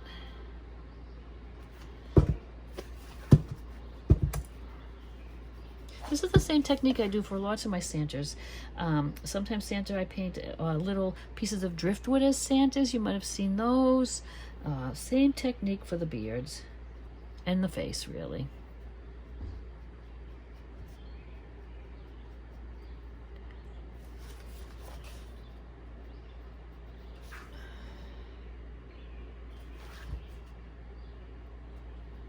I reload a little more too when I find that it's getting a little translucent and I'm losing the opacity. I'm doing some thicker and some thinner, and I'm going to get some last little thin ones with my liner again now. Only this time I'm not going to really wet it down. I really want to use that pigment straight from the pile there. I'm going to try to jump around a little so I'm not so regimented as I was when I started.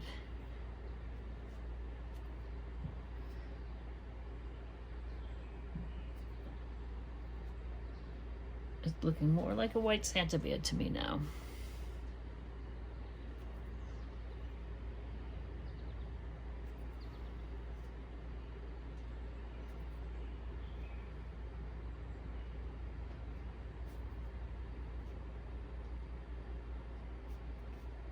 And then I will step back, and if I see a little particular section that just isn't white enough, I could just put some more strokes right there. If I find I've lost my shadow altogether, I can certainly come in and right over what I have there. I could just throw a little transparent shadow of Prussian blue in there.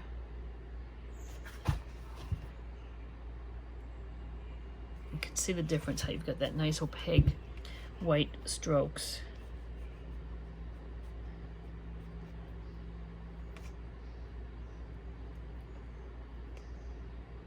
Just a matter of building it up from a little darker to lighter.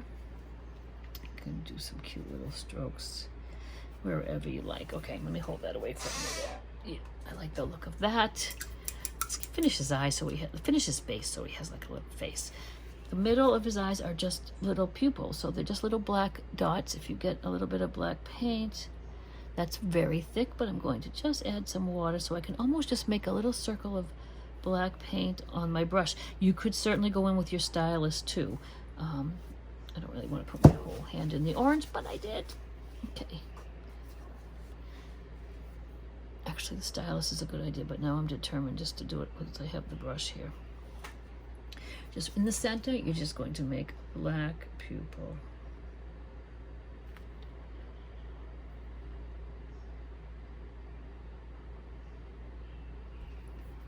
I'm going to go to that tiny, oh, that is the tiny brush. I'm going to get some fresh paint out for this because I'm going to use my Payne's Gray because it's a little more fluid. I want to get a little line on the top of Santa's eyelid, and I don't want it too thick, so I'm going to take that nice fresh paint, light thin brush, and it's simply, I'm going to follow the bottom side of that little comma stroke that we had there. See how I'm exaggerating it and bringing it over the edge there like that? That's going to accentuate that he is looking over to his right. A little white highlight does the trick.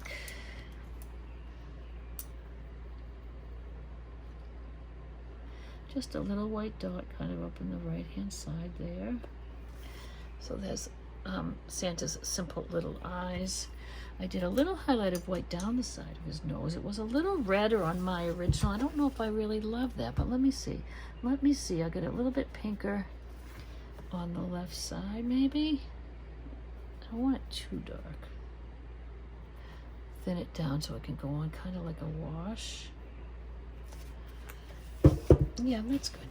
Okay, I might want a little darker on some of the cheeks. And this is just kind of a wash of a darker pinky color. Rinse that off because I want to do a wash of white down the left side. I want to do it with a clean brush, not anything with the pink on it. And I can just do this probably with just one stroke. That's a little bright. I just rinse that brush, wipe that brush off, and I can just get that a little softer. Maybe with a little water. There. Also a little white subtle highlight on the cheeks, maybe in there. That's a little bold, but I'm just going to add a little water and just a little bit of highlight on the cheeks. I like that. The mouth. Let's just do the little mouth and a little bit of the black or Payne's gray. It's just a little U shape here. Again, he's folkardy and whatnot. And then the red lip, which I'm going to just live dangerously and do it while that is a little wet. And then we're going to do our, since he's got a face, we need to do our face of our seagull. So we'll do that next.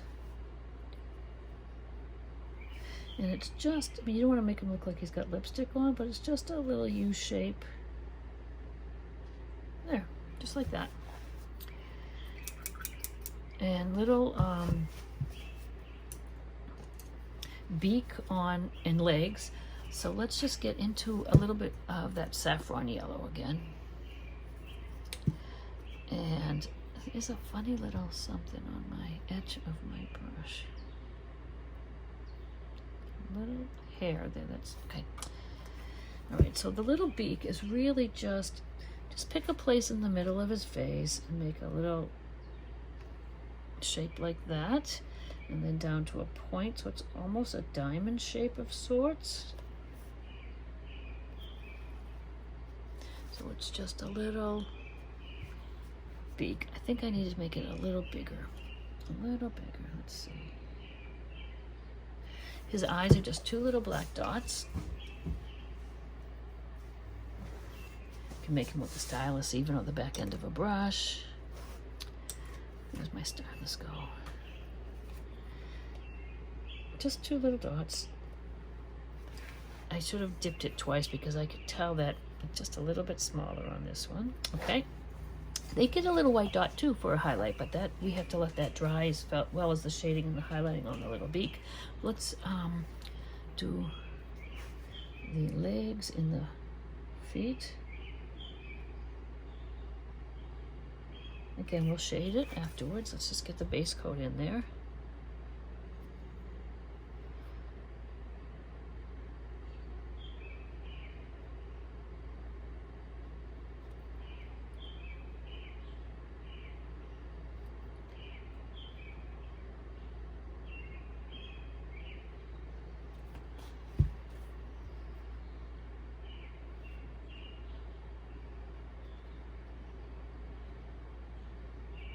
Okay, that's all good. Why don't we put those suspenders in that we sort of missed, since we have that Payne's gray out.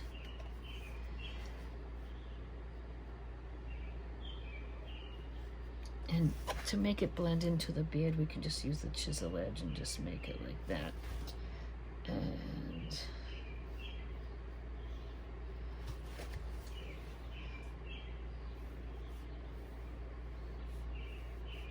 there's a buckle on these overalls, but they are the same dark color. So I'm just going to go down to the pants there. This is just the way I do those. And then the buckle, just, again, it's just in black, and we'll see it again with a little highlight, but that's that. There's a little bit peeking through over here.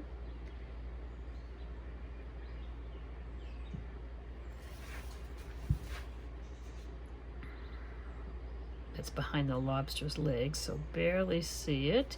And I did want to go back with the dark to do in the inset of the little sleeves. Those were just a little darker. And that little spot there. A little bit of suspender was there. We're gonna add a little white maybe in there.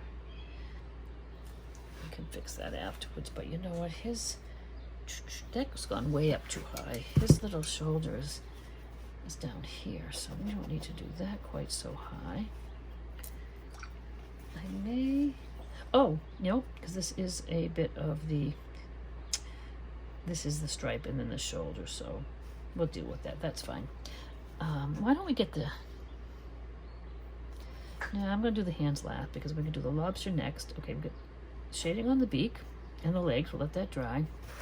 Why don't we go up here and shade the hat and the pom-poms and the brim there. So we want a bright, an orange highlight a little bit on the right hand side of that stripe and a tiniest bit here, and then the top edge of his hat. And so I'm going to go right into with just a dry brush almost. It's got a little water in there, but I didn't really wet it. And I just want to get some orange on one side of that brush. And I'm just going to try to do this maybe in one stroke. Get a little bit of orange on that. It's a little bit on that side, but with that brush it didn't allow me to blend, so we'll just do this. That's enough. The hat is on the top, so I might get a little more orange just to try to really get that to show up. I'm gonna just go along this edge with that orange. It's hard for me to see at that angle. And I might do this twice. See how much I can get on there.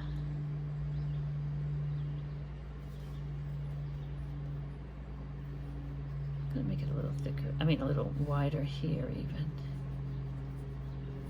Let this dry and I can just go again if I want to. And we're gonna do the red and orange on our lobster last. We'll do our lobster last. Okay, so this little pom-pom needs to be shaded. It's kind of, again, in the dark, so it's kind of a little bit, needs a little, I just took a wet brush, a little Payne's Prussian blue. Let's find any little bit I have here. And this back side is shaded, so we're gonna get that pretty blue. I'll get the whole thing, a little bit of a wash of blue on it, and then I'm going to put some white highlights there. I want to get it a little darker. I could go into the Payne's Gray even. It's kind of a dark blue. A little dark, but that's okay. So I've really softened that. Come on, Payne. Come on, Prussian blue. Tad is all I need because we're going to shade the sides here. The sides of Santa's hats are a little shaded so that it rounds and comes towards you.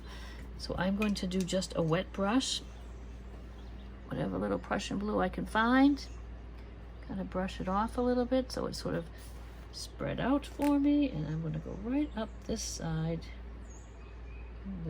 on the outside edge. It's pretty watery. I'll just take some water off that brush. So I want to walk it in a little more, but I need to let that dry a little bit. Let's let the edge dry a little bit.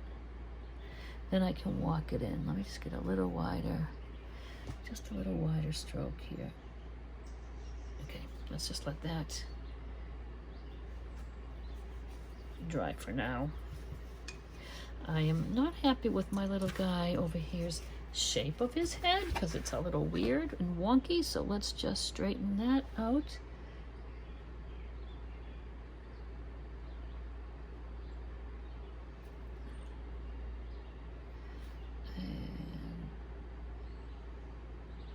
There, I think that just gives them a little bit smoother head. Smooth out the strokes, it's just they were a little heavy. He needs a tiny little highlight in those. That's got that weird little hair coming off. it's just a tiny little white highlight on those eyes. Shading is going to be done with a little orange, I think, and maybe red if I need it. Go to my smallest little flat. I'm going to take a tiniest bit of orange out because that's a little dried up. Just a tiny touch. It gets shaded on the top of this little beak here. So just on the edge there. It's a little strong. I'll wet it down a little bit. And on here. Now, you could just take, it might be easier just to do it with a little brush. I was really being brave with that big one, but just we're on the top and on the left side. I might want to just take my brush and soften that so it's not so outlined now. I could do that while it's wet. And then I'm going to get a little bit of a whiter highlight on the right side. So if I just take a little of that white down the middle and a little bit on that side, you've got a little bit of a dark on the left, a little bit of light on the right. I'm going to go back and shade the legs now. A little bit of orange. He'd have a little shadow under the body there. It looks like a stripe, so I want to soften a little bit. I'll just use that dry brush just to soften it down, just less like a little stripe. And then in between his toes, I guess you'd say. So just a little triangle there, a little triangle there. That's not dark enough. You can see how you're gonna just kind of play with it and see. So there is his little shading on his foot, and we'll just do a little highlight. If that looks really too dark, you can just go over it a little bit with the yellow. Yellow's transparent. It would almost be like a little glaze. But I'm going to take a little bit, I'm going to get a little yellow on my brush to start and then go into the white so it's not so harsh. And I'm just going to go like in between the toes a little bit. I need that to be a little more yellow than white.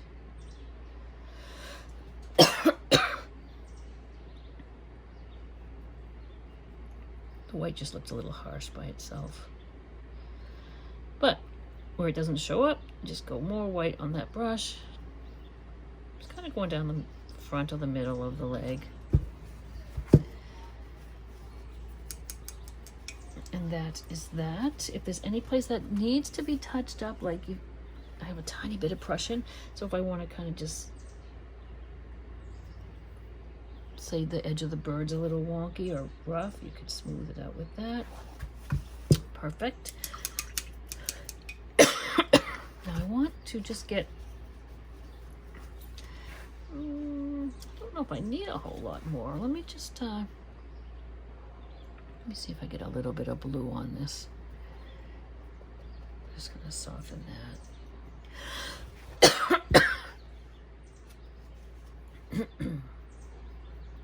And I almost want a tiny bit of a wash of some of that in the middle.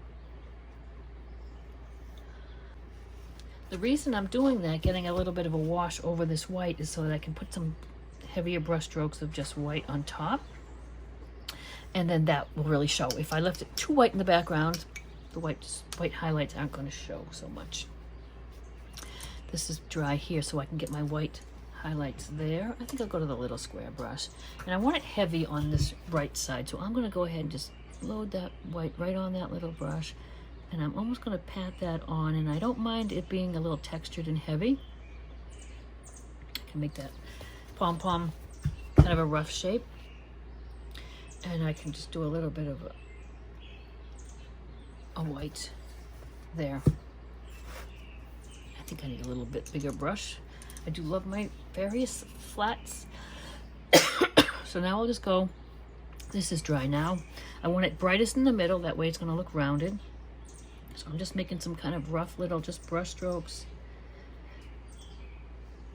in the middle, and I might have to come back and do it a couple times because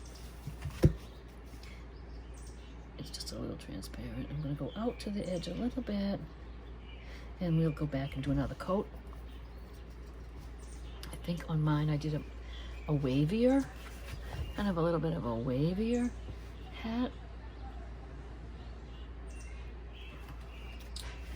And now we need to do our shading. So let's do our shading. We're gonna do it on the underside of the hat and then across this.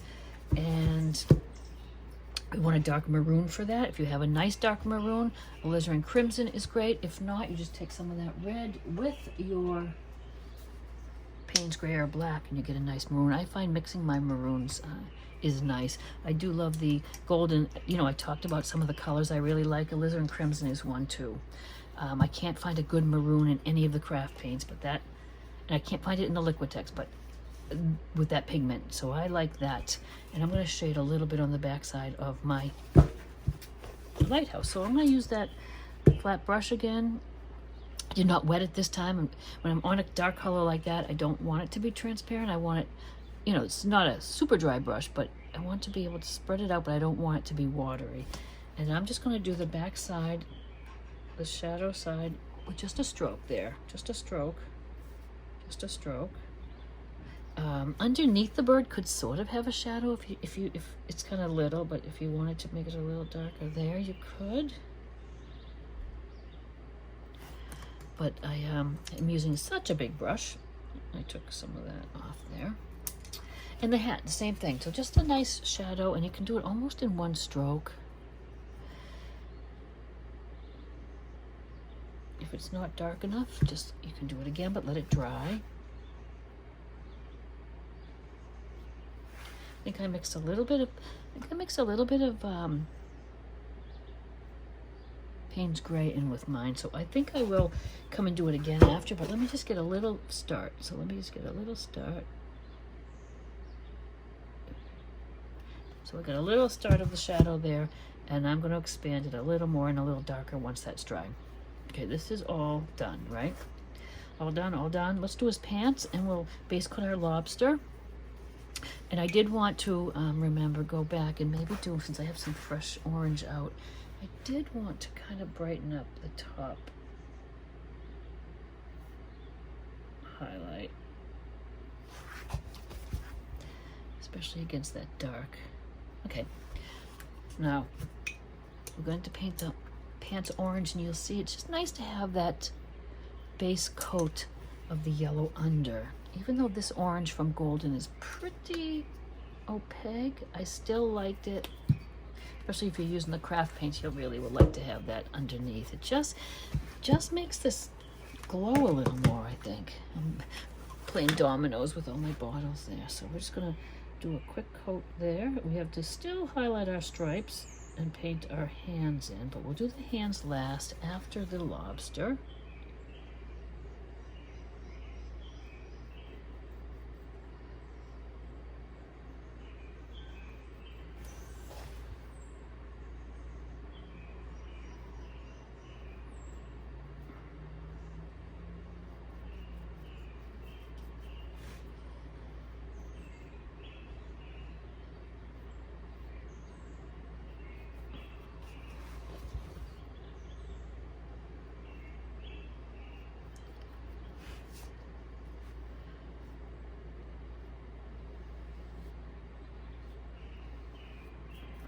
There we are, see.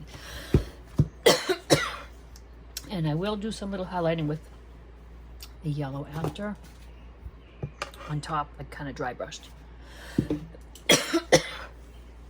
Okay, the little shadows, the highlights rather, on the stripes are pretty simple. I'm going to get a flat brush that's kind of that size. I'm going to dry brush just a little bit of light blue across there. Take some more of that Prussian blue out.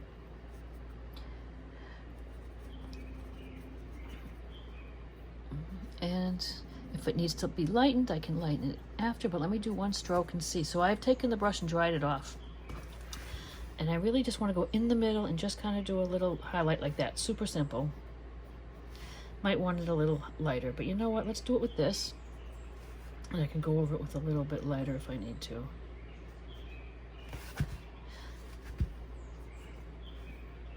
That one is behind the little lobster leg, so we're not going to worry about that.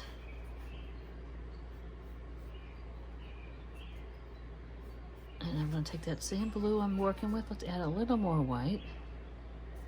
A little lighter. It's almost like the beard, building it up.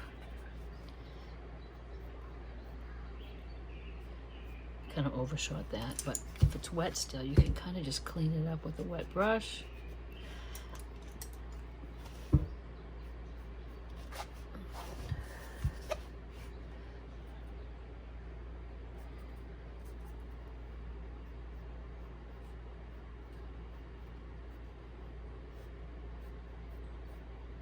And you can build it up as much as you like. Stand back if it looks like it's not light enough.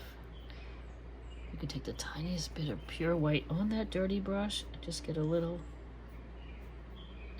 It's kind of nice to do it in sections like that. There. I'm going to shade around the suspenders afterwards, and that will kind of take away some of my I have a pencil line there that's going to bother me. Let's see. I have a little eraser of sorts here. Just erase that line. But I don't, oops, there goes my lead. I don't want to put any washes here till everything's dry. The little shading on the suspender, same idea, but I'm going to go with white.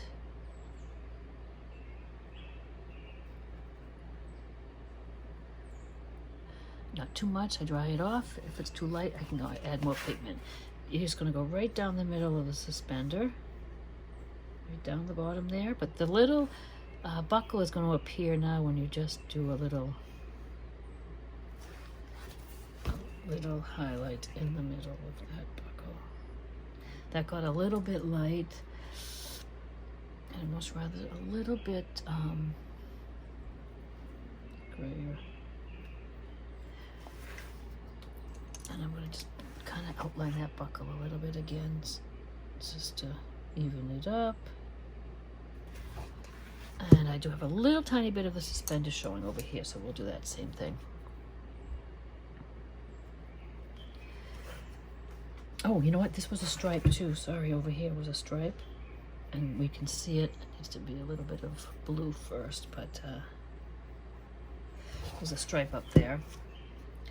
There's a stripe here, you hardly see it, but we'll just put a little bit there to let us know it's there. And then a little white. I'm trying not to take any more paint out, but you know what? I probably will need it for something, so.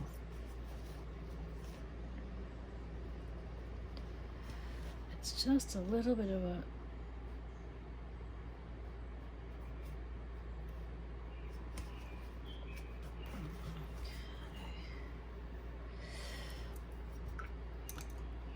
my little suspender here actually goes up behind here, so let's just paint that in. So then it's over here. That got a little bit bright. Got a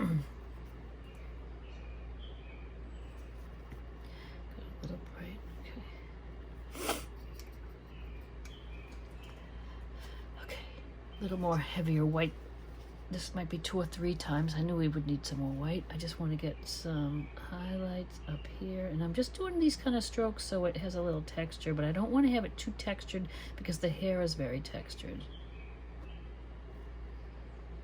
There. Okay, there's that. I'm going to deepen my shadow.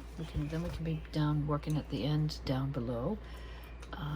This is what I want.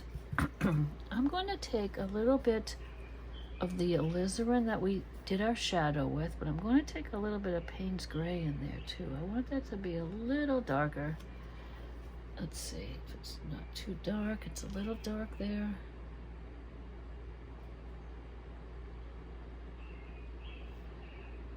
Just slightly darker this time. And then just this little edge is kind of bothering me. Okay, I think we're all done up here. A little bit of a shadow on some of the areas, but this is still a little wet, so that's that. Let's start base coating our lobster, and that's going to be in the red. He's awfully fun to paint. Just a little shading and highlighting, and then I put some orange dots on him. just to finish him off. So we're just gonna fill in the whole lobster red.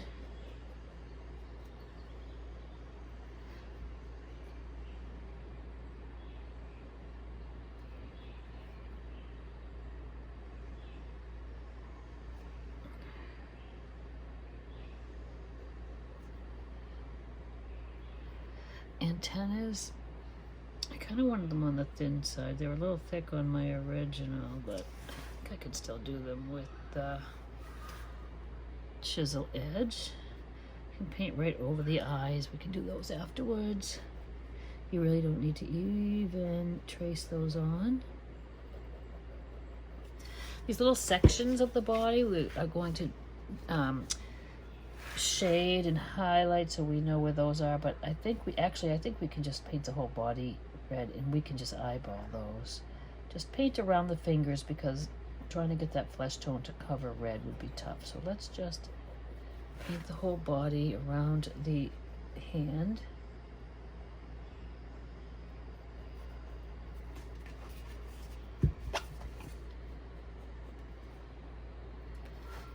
And the little legs are kind of just two sections, almost 1 and 2. 1 and 2. Kind of want them to taper off a little more. Not a big deal.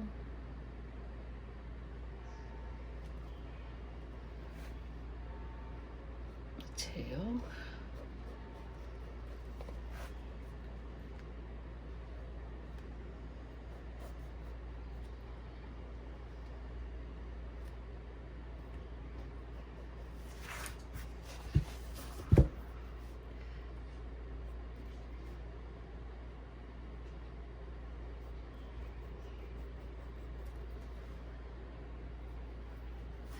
Finger got a little bit heavy. We'll just make it a little lighter. He's got wonky hands. I did them on purpose that way, otherwise you'd be trying to struggle to get them to look like real hands.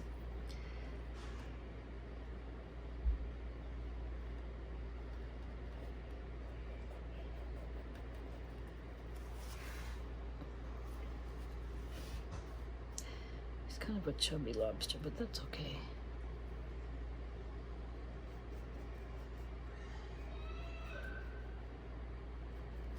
All right, legs on this side and claws. 1, 2.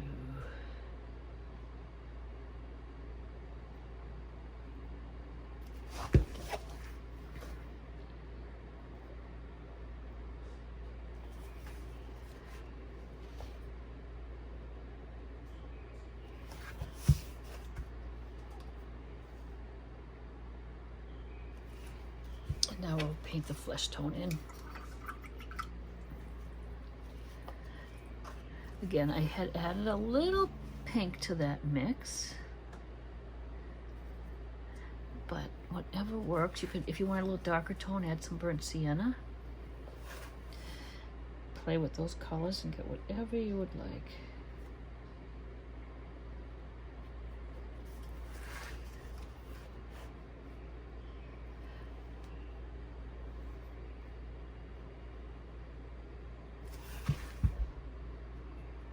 And we will need a couple of coats. I kind of overshot that, but let's see. Get a little nice ocean color again here.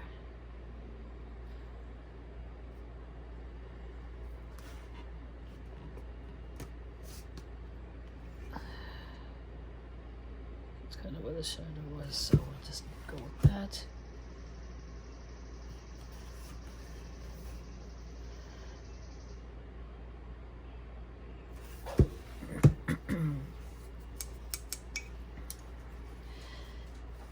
I have a little bit of where I got that yellow earlier. I could touch that up. You can always touch things up, which is fabulous. So let's say there's a little rough edge on this shirt there. I can just go ahead and fix all that. Okay, your other hand, mister.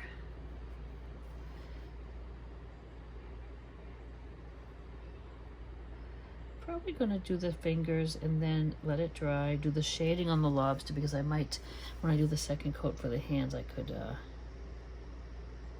touch up anything I might have hit with the shadow. It just gets a little bit of a shadow of the alizarin around the sections in the hand and anything that might be behind something else.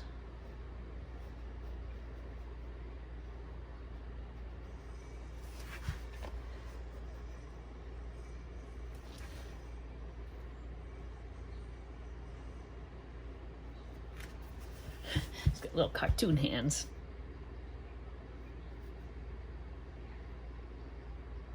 And then we'll take a look, see where we're at, what else we have to do while we let this hand dry.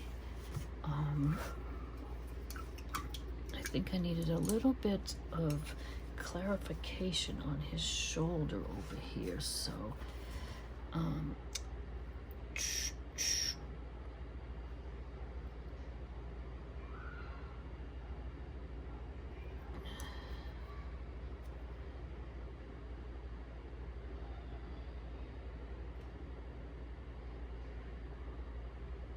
I might have to just touch up that antenna. I'd rather do a smooth line right down so I know where that's going and touch up the red of the antenna after. So I just want to make sure this looks right. I'll touch up that stripe as well. Oh, because he has a claw there. Okay, you've got to get your other claw.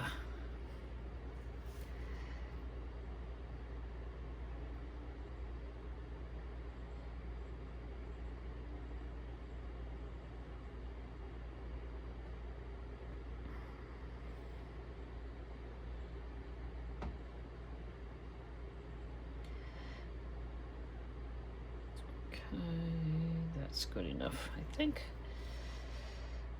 I don't want that. I will need to put another coat. That's a little bit grayish looking, but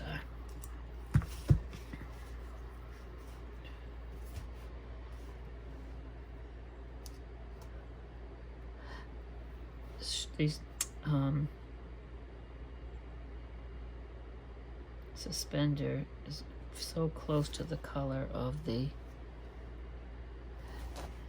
stripe. I'm just putting a little stripe in here, and I want to straighten out his suspender. And where all the little extra hairs that are popping out on this are coming from. Okay, now let's get the claw on this guy.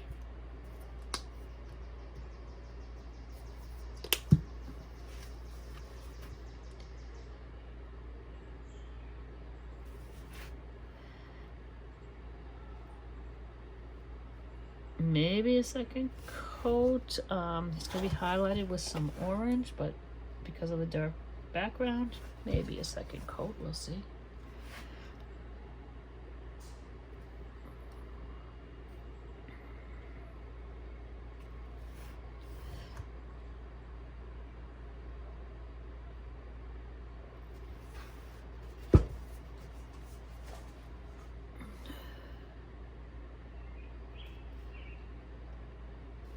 You've got a big long claw there, mister, but I'm not going to change it now because it would be a lot. I might have not made it so big. I hand sketched that one on though.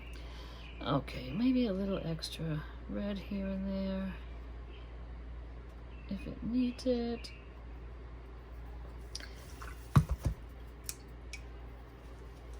These touch-ups, I'll do another coat. For the yellow on the overalls, we can play around with that now. I'm going to use my big brush. I'm going to use some fresh saffron. It's drying pretty quick. I have a fan on here, so the paint's drying a little fast right now. This I want on the thick side too. It's just kind of this slip slappy strokes.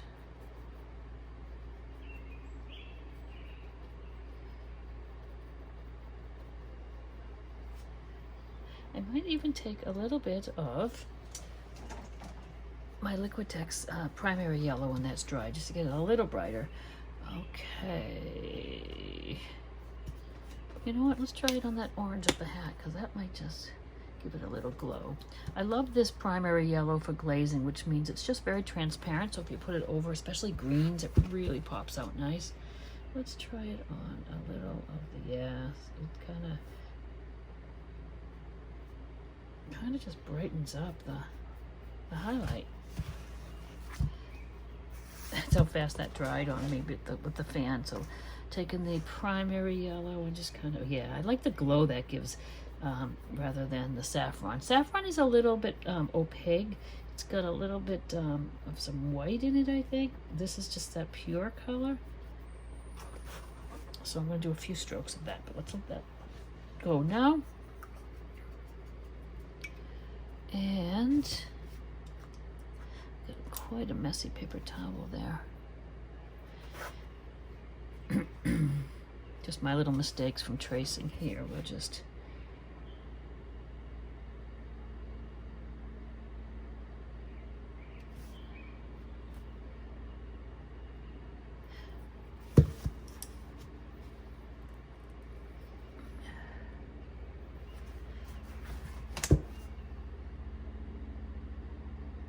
get the stripe back.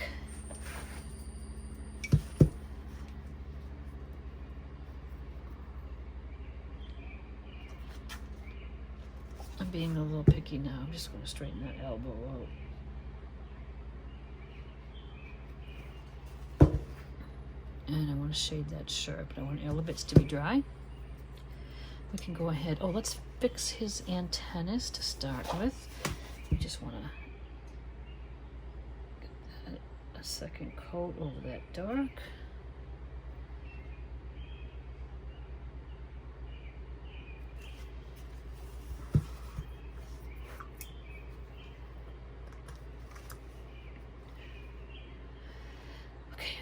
I'm going to get some fresh water before I do some shading on that white, because I don't want that old water. It's going to be kind of a wash on the side loaded, and I don't want to do it with the old water that's been sitting here with all the colors. So I will change that in a minute. Let's do a little quick second coat of the yellow. You can see I'm putting it on a little thick, but it's still a little translucent. And now the highlight is kind of concentrated in the middle. I'm not going out to the edges all the way. I don't want to go all the way into the edge of the lobster. The orange that's left can almost serve as a little bit of a shadow. Okay, now I've gotten myself some clean water.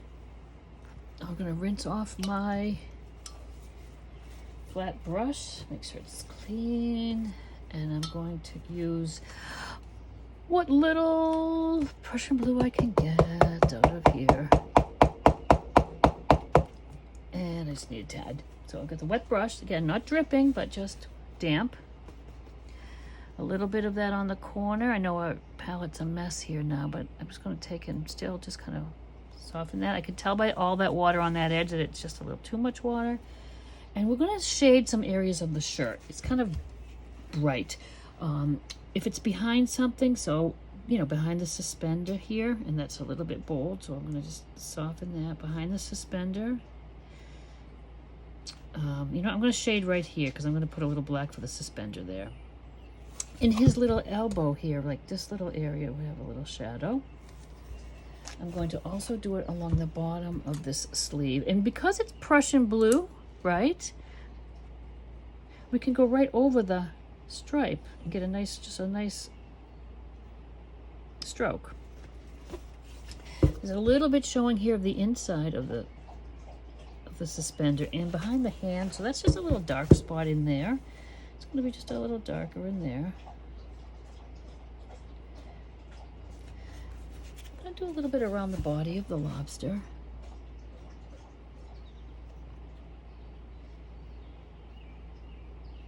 Anything that's on top. Do a little bit under the beard even. And wet it again just because I want to get a little wider shadow.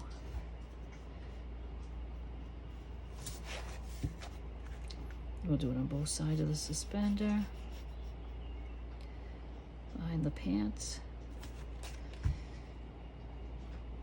can see how we're already, that's just really making a nice you can see the folds, you can see, it just helps to put a little shadow, I guess. It gives it more dimension, I suppose. I'm going to do under the little feet of the, what is showing of the seagull.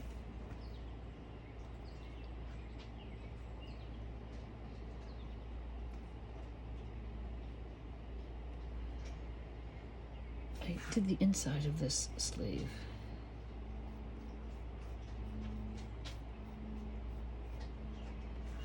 And I think that's it for shading.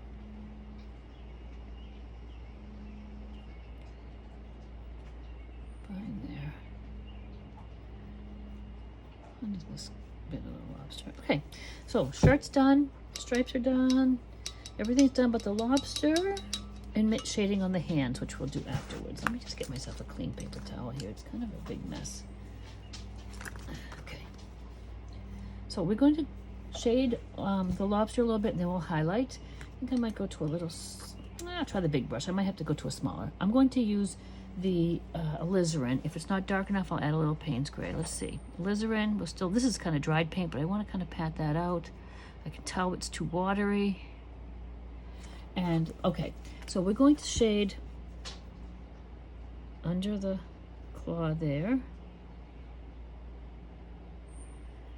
Maybe at the base of the antennas. That's really so small you hardly notice it. I'm going to do it on the side of the head here. I can see my lines kind of right through that red, even though as big as the red is. It gives me an idea where the separations. I need the tiniest bit of Payne's Gray in there just to deepen that a little bit. Let's see. And that is still, let's see, where is that Payne's Gray gone? I think I put it back. I'm just going to load it with the alizarin. You could certainly just mix this ahead of time too, and I'm going to take a little of that. I just want to be able to see that line a little clearer.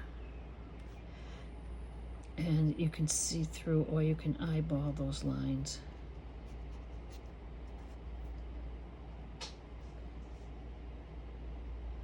I'm going to do around the hands as well, but I want that to dry. I go around, the bottom of the tail.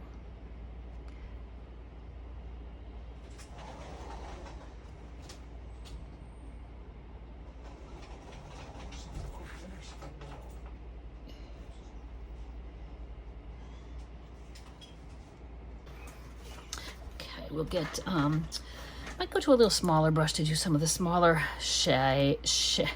I want to say shadowing and I mean to say shading. Get those words out. Okay, just dampening that little brush. I need a little, my paint is in front of the fan like I said, so it's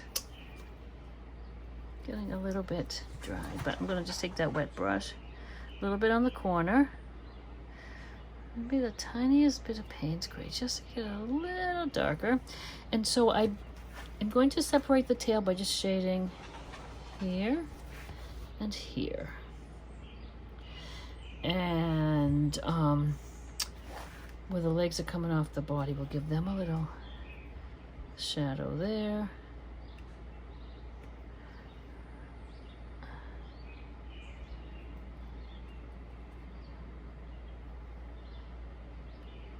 That's a little darker.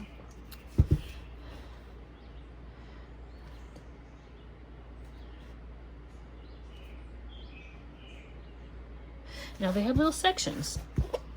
So I'm going to give a little shadow between the sections.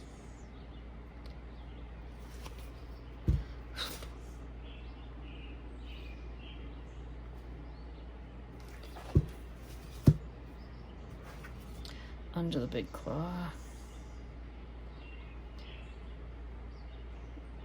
I'll just do a little on that. I'm going to go back with the orange and highlight, but under the big claw, under the little section. Let me just look at my... I think that's all we need to do for the shading. Okay, so now we're going to do the highlighting with some orange. I'm going to go back to the big brush just for the body. get a little more fresh orange out.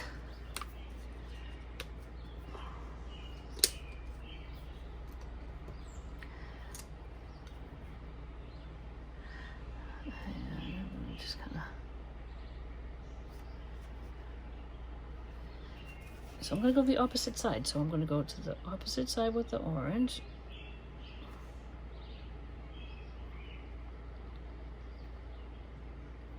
I'm going to go around the other edges there, but I got to let that little sections dry. I think now I will just switch over to the little bit of a little bit smaller. And I want to give my antennas a little highlight. Again, I'm just loading it on the corner of the brush.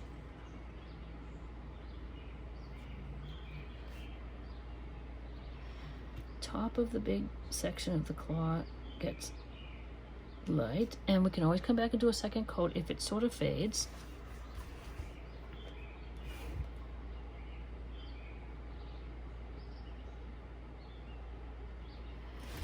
And the left side here. I'm going to reload most strokes because I want it kind of heavy, and the orange can tend to be a little translucent. I'm using the gold in here, so it really does cover nicely for me.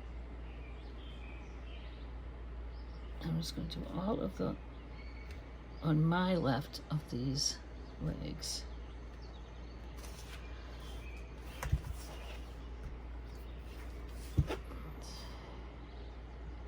You could almost put this on with a round brush and just paint it into the sections you need. All right, on this whole section here of this tail. And on the outside edges there. This didn't really blend as much as I'd like, so it doesn't hurt just to wipe the brush off and just soften that in. I want to get a wider stripe to separate the sections of the body, so I think I can do that now. It's just right across.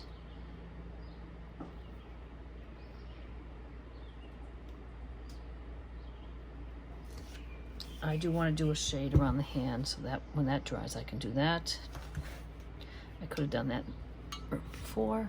A little highlight on the other side of the claw, the little part. And I will probably do a little bit of a second coat on this just to get it a little brighter. I want to get a little bit darker on that right side of our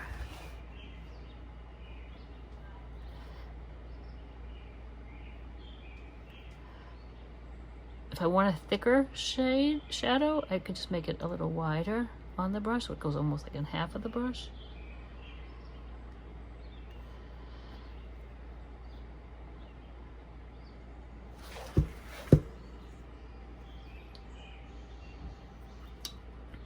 I'll use my little brush to get the shadow around the hand though.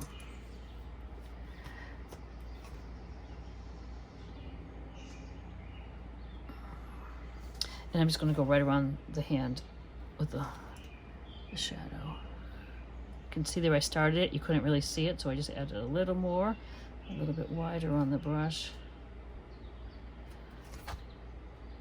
As soon as you see you're losing it, just add a little more.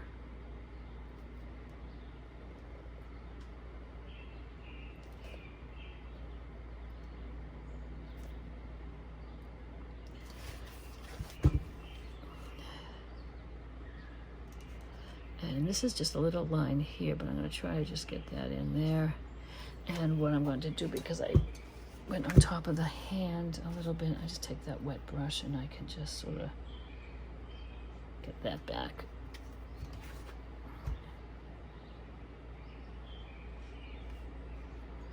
I am going to give a little shadow and a little highlight, believe it or not, to the hand as well, which while I'm here and I see that it's a little streaky, why don't I just put a little second coat of the flesh there.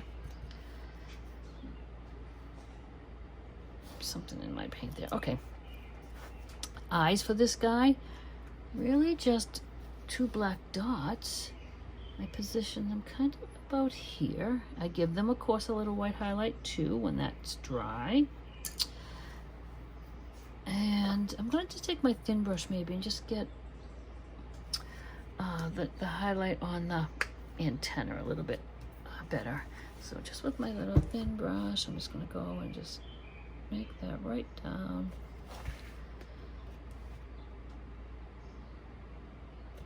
And I'm going to just kind of deepen up my orange a little bit. I'm not going to do it so much on the body because I put a lot of little dots on there. Let me just do the claws and the legs. I just want to get it a little bit brighter here. And remember, we could always go over with a little of the yellow if we really wanted to brighten it up.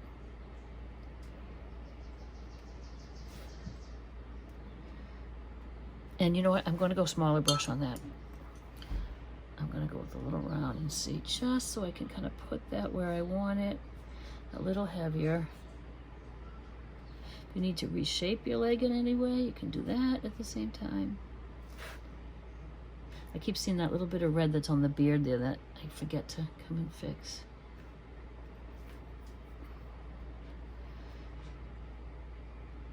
I can get that a little brighter if I want.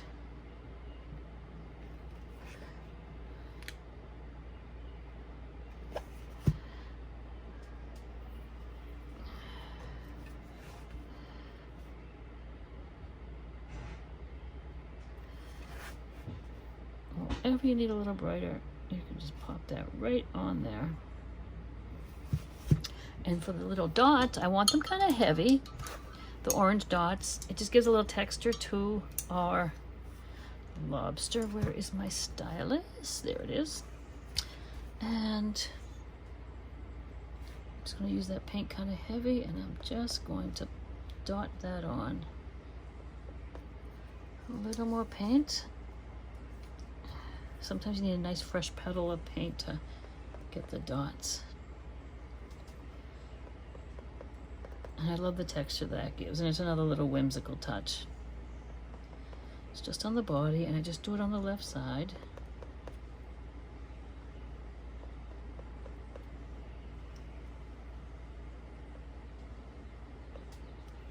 And you can bring it out as far as you want, just whatever you like. If you want to reiterate some of the dark shadows,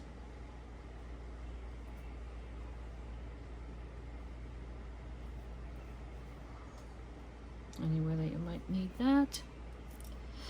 Paint is pretty wet for those eyes, but it's just going to get a little dot of white in them.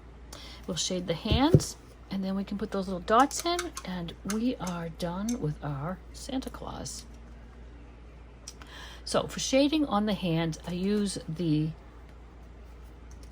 dragon fruit, but I like a little touch of burnt sienna. Now, you may have a color that's just a little darker than your flesh color, and you can certainly use that. I just have these handy, so I'm just going to mix a little bit of those two. I think I'll mix that first. Mostly the pink, but I might want just a little bit of the burnt sienna in there. And I'm going to shade just like we did everything else with the flat brush, with a little bit of this on the corner. And we just need it kind of across under the sleeve there, and then just down the side here. It looks a little pink to me, but you get the idea of where it goes. If it looks too much like a stripe, just take your dry brush. I just wiped this off of my paper towel. I might want a little more burnt sienna-y.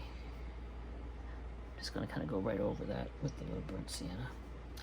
Okay, same here. We got a little bit on the cuff of the sleeve there where be a little shadow from the sleeve. That came out very dark, so we'll just soften it out.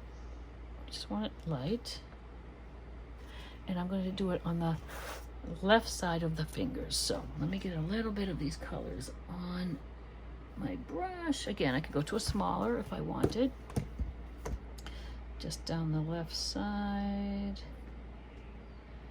Now they're a little too brown. I want them more pink. But I can just add a little pink on top.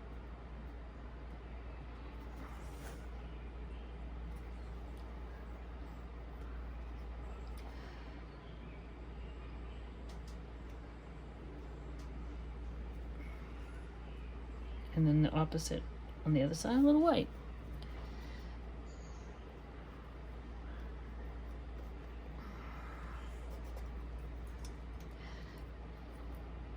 So I'm gonna do the same thing as wipe off that brush. See if that white's, it's pretty dried out, but let's see. Yeah, I'm gonna just the tiniest bit of fresh white. Corner of the brush, just a little bit. And it's really just down this outside edge. You're just getting a little bit of a white highlight here. And top of the wrist, right down to this side of the thumb. So the right side of the fingers is where we're going to get a highlight. So we can just go right down the thumb and right across the top of that wrist. I don't see it as much as I'd like. I get a little more maybe, just, and then it's just down the other side. I know it seems like tiny little details, but I think it makes a difference. When those little crazy cartoon hands, I can see here where I I don't really want to play with it too much. I think it's okay. It's just got, he's got crazy hands. It's okay. I had more of a shadow on, let's see, on my other one, and because I brought that red up a little too high. Anyhow, I think that's good. I think that's all we need to do. The little highlights are going to be tough here because that black is pretty wet still. But if I just, maybe just put a little, there it goes, Alrighty, there we are. I think we are done except for signing it, right? Step back, take a look. If there's anything you want to adjust, you certainly can. I sometimes just play around with things because now the beard looks a little too perfect here, so I can just kind of make some more strokes that are out now that we've got our shading in there. And yeah, that's it. I don't need to be doing too much more. All right, well, thank you guys for your patience. This is a lengthy one. You can always break it up or stop it when you need to just do base coating and whatnot. We did a little experimenting with some of the paints. Like I said, I use a lot of the deco art, which I love. I love the dragon fruit. I love the saffron. I have some favorite colors. The white I love in this. I